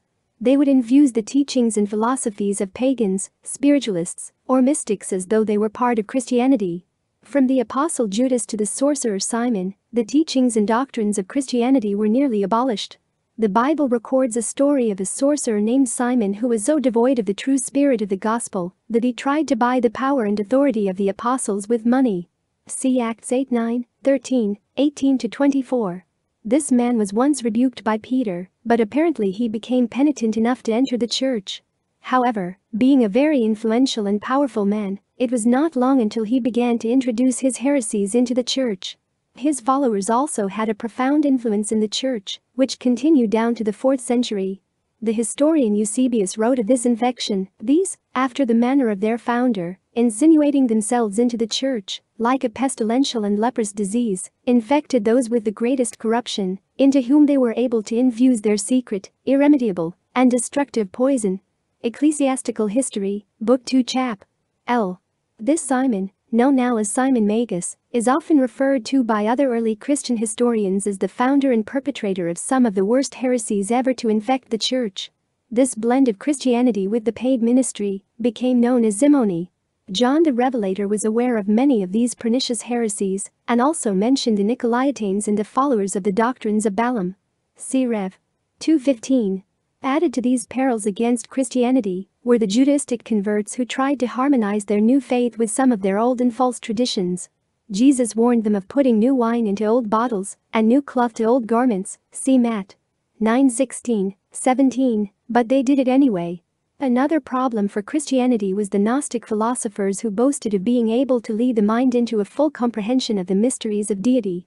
But men were told they had to become celibate in order to qualify for this great comprehension. There was opposition to these philosophers, and they became known as the agnostics, a term still used for those doubting the existence of God. Another sect of philosophers entering the Christian domain were the Platonists, or followers of Plato. One of their dictums was the position and authority of the Word. They leaned towards the Word mentioned in John's writings when he said, "In the beginning was the Word, and the Word was God. And the Word was made flesh and dwelt among us." John 1:1, 14. According to these Platonists, the Word was the same as Logos described by Plato. From there they continued to insert other Platonic thought. The assimilation of heathen and pagan works became incorporated into the thought and doctrine of the Christians.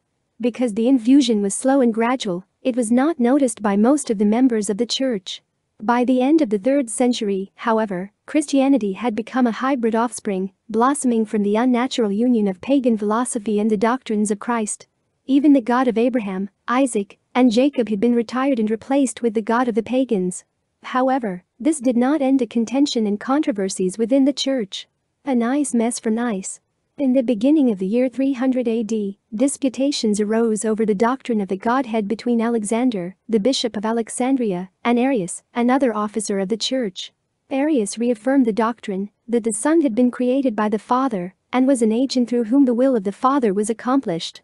He reasoned that the Son was inferior to the Father, both in nature and dignity, and that the Holy Ghost was inferior to the other two members of the Godhead. Although a great portion of the church had believed this kind of trinity, it was denounced with vigor by others, such as Alexander, who believed in the absolute divinity of Jesus and that he was co-equal to the Father from all eternity. This rivalry became so hostile that it was not only tearing the church apart, but it was causing trouble within the Roman Empire. Because of this outbreak, the Roman Emperor Constantine was forced to intervene, trying to re-establish peace and order in his domain. His first effort was to summon a council of church authorities in the year 325 AD. He invited about 1,800 dignitaries, but only slightly over 300 showed up. This gathering became known as the Council of Nice because it was assembled in the city of Nice in Bithynia, northwest Asia Minor. After many heated discussions and disputes, the council worked toward a creed that could be adopted as the official declaration for the church. A creed was not easy to produce. There was no apostle or prophet head of the church to declare the revealed word of God.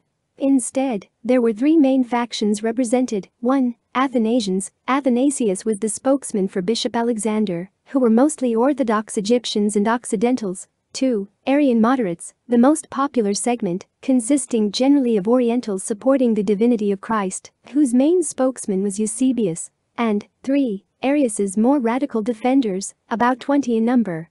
By the time all of the philosophies, interpretations of scriptures, and traditional beliefs were considered, there was very little harmony on anything that could be put down on paper. This council quarreled over the nature of God, the nature of his Son, and mostly the relationship of the Son to the Father.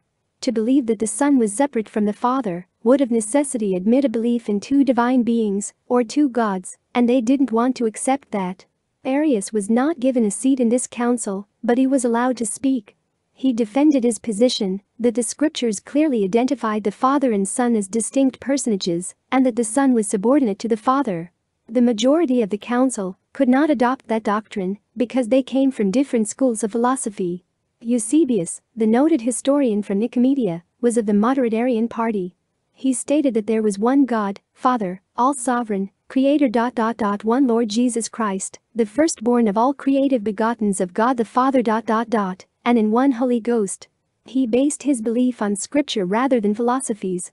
The scripture stated, "For there are three that bear record in heaven, the Father, the Word, and the Holy Ghost. And these three are one." 1 John 5:7. This contradicted the Greek and Jewish advocates. The longer they contended, the further into mysticism they waded. Finally, they bogged down in the mire of incomprehensible mysteries. Some advocates said the Father, as a substance, could be neither divided nor diminished. With that profound thought, they reasoned the Son must also be of the same substance. The Son must be of one substance or essence with the Father. Therefore, the Word is not created, he is begotten, and therefore produced in a perfect image of one's own self. The Son is then the essence or substance of the Father. This didn't make much sense to some of them, but it slowed down the arguments. Athanasius became elated when they began to agree that the Father, Son, and Holy Ghost were only different names for different manifestations of one supreme being, and that the one substance was indivisible. Now the council began to draw some definite conclusions. It was affirmed that three distinct persons in the deity were one, immaterial, God. Athanasius announced this as a great new plateau of knowledge, and that these were incomprehensible mysteries. No one could argue with that. The Emperor Constantine, who sat in these sessions, agreed that he was hearing great and marvelous things. However, it must be remembered that this man, who was not yet a baptized Christian, not until 12 years after this council met, was to sit in judgment on the kind of Godhead the Christians were to believe. Constantine asked the council to draw up a creed that all persons in his empire could adopt. They presented the following document, notoriously known as the Nicene Creed. We believe in one God, the Father Almighty, maker of all things visible and invisible, and in one Lord Jesus Christ, the Son, Word, of God, begotten of the Father, only begotten, that is of the essence, substance, of the Father. God from God, light from light, life from life, very God from very God, begotten not made, of one essence, substance, with the Father, through whom all things came to be, both things in heaven and things on earth. Who for the sake of us men, and for our salvation, came down and was made flesh, and became man, suffered, and rose on the third day, ascended into the heavens, to the Father, is coming to judge living and dead, and in one Holy Spirit. Apostasy from the Divine Church, James L. Barker, page 263. There were some problems with contradictions, so efforts were made to clarify them, resulting in incomprehensible mysteries. Son, he is distinct numerically from the Father, but Son, he is of the same substance as the Father, and he is the same substance absolutely as the Father, because this substance, which is communicated to him, being God, could be neither divided nor diminished. It is with a serene intrepidity that Athanasius announces these incomprehensible mysteries, of which his intelligence does not seek to pierce the shadows, but which he perceives as the inescapable consequence of certain data of revelation. Ibid. Page 264. The council believed this explanation, even if they couldn't understand it. God was distinct numerically from the Son, yet they were one substance that could not be divided. That truly was a beautiful incomprehensible mystery adopted by the council. This conclusion was certainly far removed from the New Testament doctrine as taught by the Savior and his apostles, and is definitely not scripture. Athanasius was pleased with the outcome, and it sounded so good to the emperor that he made a decree everyone in that council would be forced to sign the creed. If they didn't, they would be banished. Yet, there were some who thought it still contained some errors and would not concede. Arius was exiled to Illyria. Bishop Secundus and Bishop Theognis and several other priests were also banished.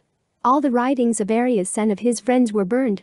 So bitter was the resentment against this man that everyone was threatened with death if they concealed any of his writings. Eusebius made a slight change in the wording of the document that he was to sign. Someone detected it, and so he too, with Theognis, was given a one-way ticket out of town. However, 3 to 4 years later Constantine pardoned Arius, Eusebius, and Theognis.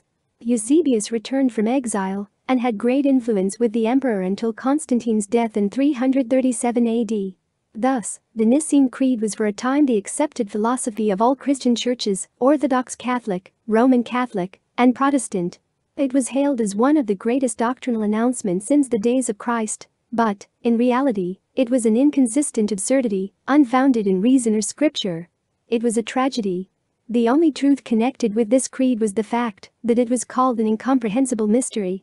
In summary, then, it was initiated, approved, and enforced by a pagan believing emperor, not by prophets, apostles, or because of a revelation from God. It was an edict of the learned philosophers, with new terms, expressions, and a speculative theological theory. The philosophical thought of the Athenian Greeks held more credence in the meeting than the early Christian doctrines. Constantine's council was literally an affair of state, more than an affair of the church. It was historically a product of political policy, rather than a religious manifestation. This strange mixture of men and backgrounds concluded that the Trinity represented 3 persons, all of one substance. 3 as one, and one for all was better adapted as the slogan for the 3 Musketeers than the Trinity doctrine of the Nicene Christians. The final conclusion of the Nicene Council was best expressed by some Catholic authorities who said, "A God understood is a God dethroned." Talk about mysticism, paganism, and superstition. They want a God who is incomprehensible, invisible, immaterial, and who is everywhere, in everything, and not understood. What a God! It certainly out-mystified any heathen god. Not long after the adoption of the Nicene Creed, an anti-Nicene reaction developed and mushroomed under the leadership of Eusebius. The strongest supporters of the original creed were deposed, including Athanasius, who had succeeded Alexander as Bishop of Alexandria. Constantine exiled him to Treves. Constantine ordered that Arius be reinstated in the church, but the day before this was to occur, the body of Arius burst asunder like Judas, ending his life and his mysterious writings.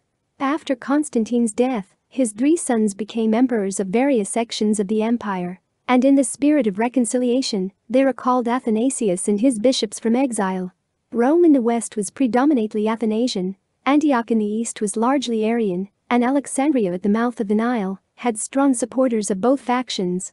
During the next several years, a compromise creed was in the making between the Athanasians and Arians. Many ecumenical councils were called and controlled by the emperor, but no satisfactory results were achieved. About 360 the question arose of the Holy Ghost as the 3rd person of the Trinity. Up until that time the confusion was mostly over the Father and the Son. Somewhere between 420 and 430 AD, the Athanasian Creed was written, which was so called because in many manuscripts it was entitled The Faith of Saint Athanasius. Of the 3 ancient creeds of Christendom, Apostles, Nicene, and Athanasian, this one is the most rigid, as can be seen by reading the following: "We worship one God in Trinity, and Trinity in unity, neither confounding the persons, nor dividing the substance. For there is one person of the Father, another of the Son, and another of the Holy Ghost. But the Godhead of the Father, of the Son, and of the Holy Ghost, is all one, the glory equal, the majesty co-eternal. Such as the Father is, such is the Son, and such is the Holy Ghost. The Father uncreate, the Son uncreate, and the Holy Ghost uncreate.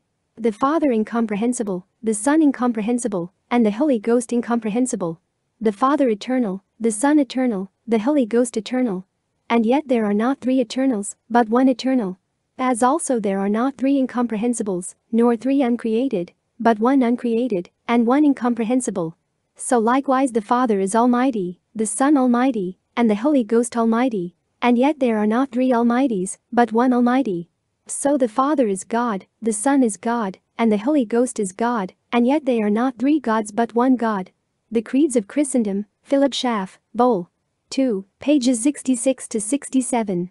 One thing for certain, they have adopted not three incomprehensibles for their Trinity, but one incomprehensible God, or is it three separate personages in the Trinity. The Scriptures have actually made the doctrine of the Trinity easy to understand. It is the philosophical interpretations of men and their pagan ideologies that have taken this doctrine into the realm of the unknown and incomprehensible. The Apostle John explains three separate personages in heaven, for there are three that bear record in heaven: the Father, the Word, and the Holy Ghost, and these three are one. 1 John 5:7.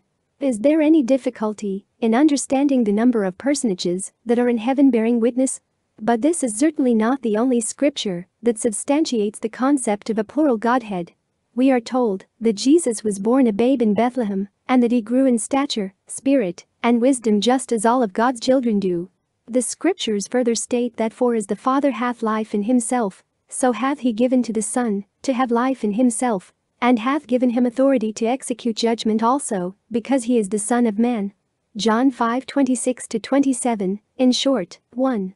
The Father gave life to the Son. 2. The Father gave authority to the Son. 3. They had a literal father-son relationship.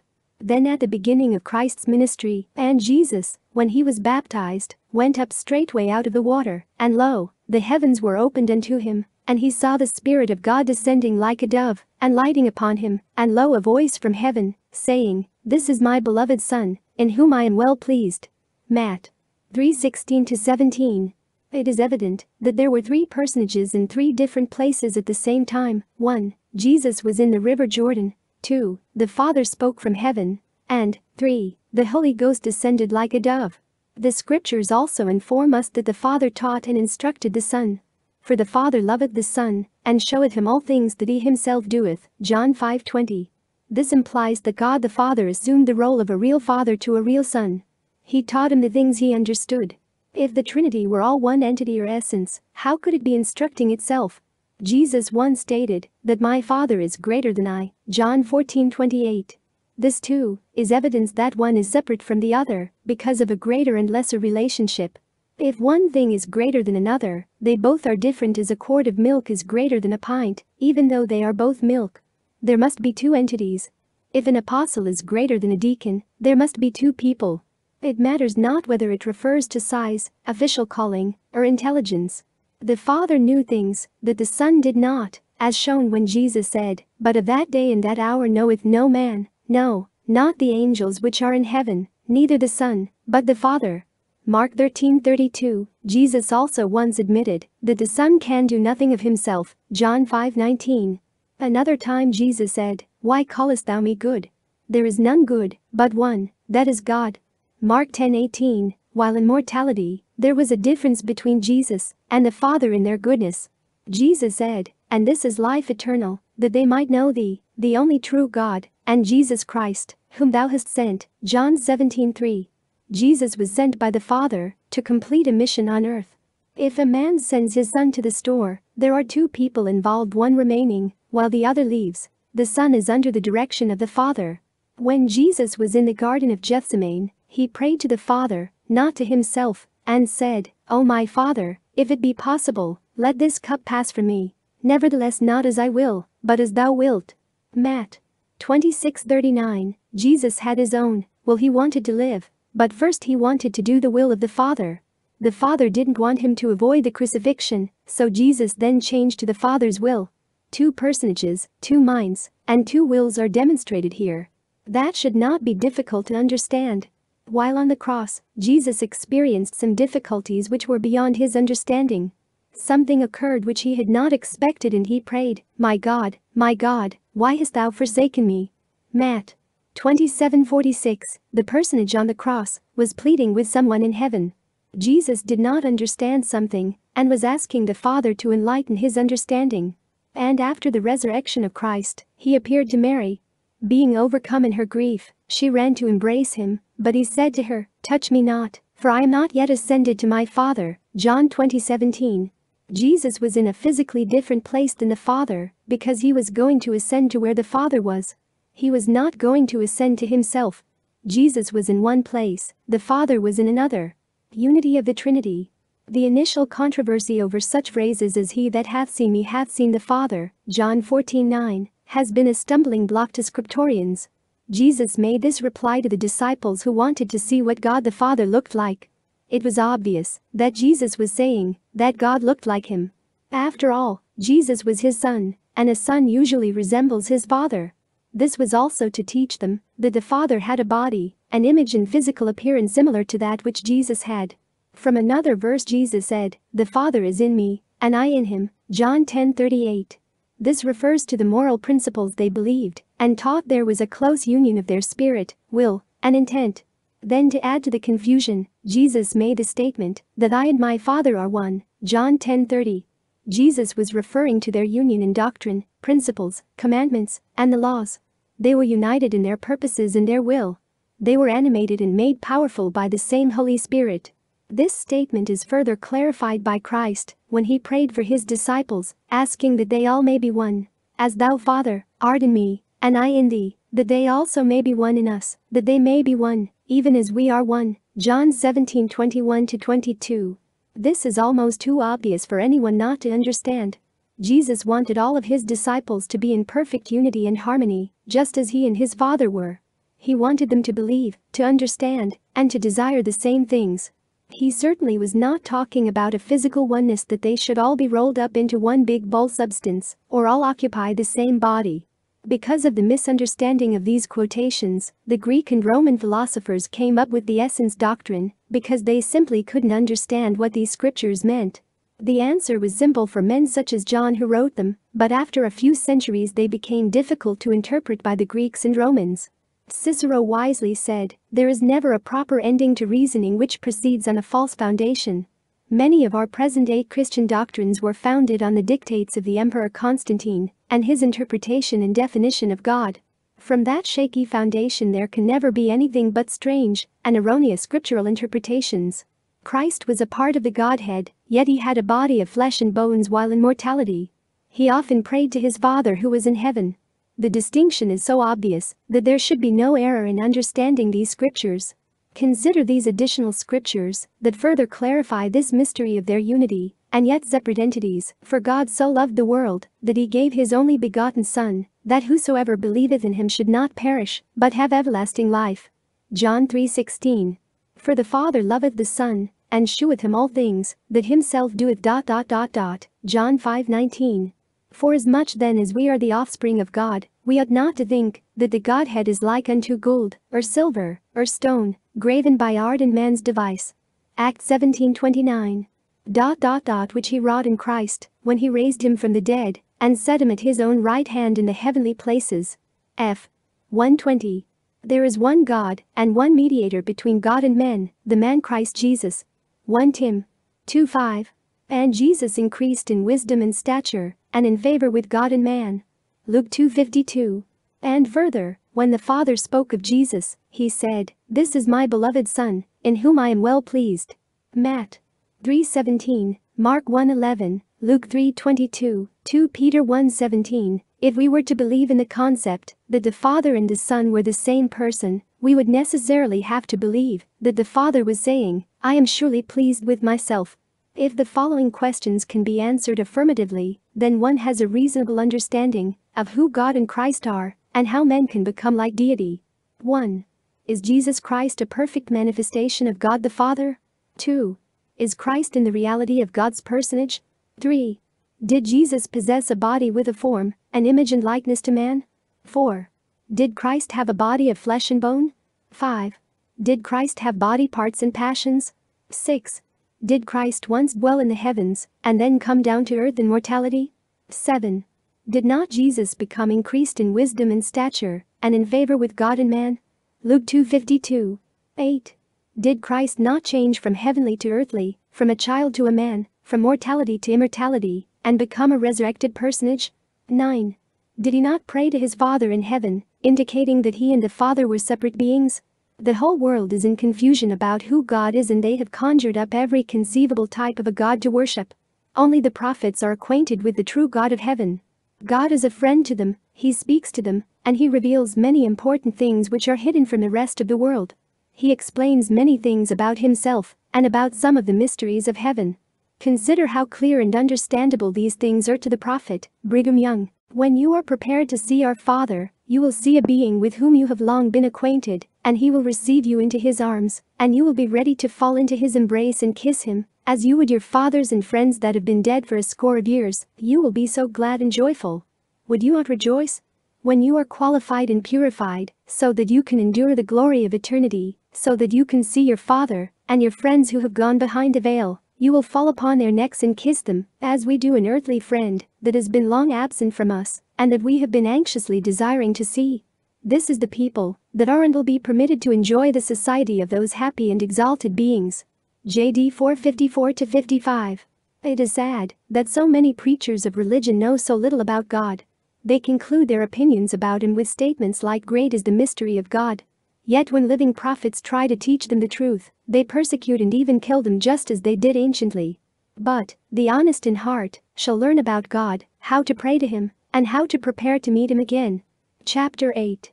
Whom do men say I am? The Romans thought they knew who Jesus was: a fraud, troublemaker, and even a blasphemer. They made mockery of his claiming to be a king by forcing him to wear a purple robe and a crown of thorns. They considered his crimes against the state worthy of capital punishment, and thus put him to death. Yes, they were sure they knew who he was. Herod believed he knew who Jesus was. When he heard of his birth, he was troubled. So Herod gathered all the chief priests and scribes of the people together to learn where this king of the Jews was to be born. But an angel of the Lord declared to Joseph and Mary that Herod would seek the young child to destroy him. Herod was so convinced that he knew who Jesus was that he sent out soldiers to slay all the children that were in Bethlehem and in all the coasts thereof, from 2 years old and under. Matt 2:16. The Jewish people also thought they knew Jesus. One of their most renowned leaders, Nicodemus, came to Jesus admitting that they knew who he was. Yet it was the same Sanhedrin and the Jewish people that cried out to Pilate saying, "Let him be crucified, and his blood be on us and on our children." Matt 27:23, 25. These were the people who called him gluttonous, a winnebibber, a friend of sinners, a Sabbath breaker, a blasphemer, and one who did things that were not lawful. They were convinced they knew who Jesus was. When Jesus questioned his disciples saying, "Whom do men say that I the Son of Man am?" the disciples answered and said, "Some say that thou art John the Baptist, some, Elias, and others, Jeremias, or one of the prophets." Matt 16:14. The people thought they knew who Jesus was, and the disciples couldn't give them any better information. John the Baptist was convinced he knew who Jesus was. His father told him about an angel of the Lord explaining the mission and birth of Christ. John also testified of Jesus saying that he is mightier than I, and whose shoes I am not worthy to bear. Yet the same John later sent word to Jesus asking him, "Art thou he that should come, or do we look for another?" Matt 11:3. Thousands and thousands of disciples came to hear Jesus teach. They were convinced they knew who he was. They witnessed the miracle of the multiplication of the bread and fish, and they partook of that miracle. But later at the time of the crucifixion all the disciples forsook him and fled. Matt 26:56. They must not have known him very well. Judas Iscariot also said he knew who Jesus was. After hearing Jesus teach, watching him perform miracles and fulfill prophecies, he identified Jesus to the Roman soldiers, and the estimate of his knowledge of Jesus was placed at 30 pieces of silver. Peter's testimony was strong and sure, "Thou art the Christ, the Son of the living God." Matt 16:16. But even Peter, at the time of Christ's crucifixion, was not too valiant to that testimony when he 3 times denied knowing the Savior. A few centuries later, the Christians began to war among themselves over who Jesus really was. The Catholics tortured, imprisoned and killed the Protestants because they worshipped a different Jesus. Later, when the Protestants had the power, they did the same to the Catholics, believing their Jesus was pleased with the slaughter of the Catholics. But that is not all. Jesus prophesied that in the last days many shall come in my name, saying I am Christ, and shall deceive many. Matt 24:5. In other words, many Christians would deceive many Christians.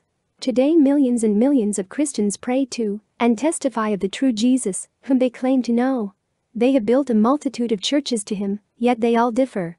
Each declares that he alone is right, and that all other Christian churches are wrong. Over 1,000 denominations claim to know the true Jesus, yet they preach different gospels. Like the Romans, the Jews and the wayward disciples of centuries past do not really know the true Jesus. Christianity has been fractured into 1,000 pieces, and there are just as many reasons why. At the time of Christ there was persecution. Then after Christ was crucified, discord and contention arose among the disciples.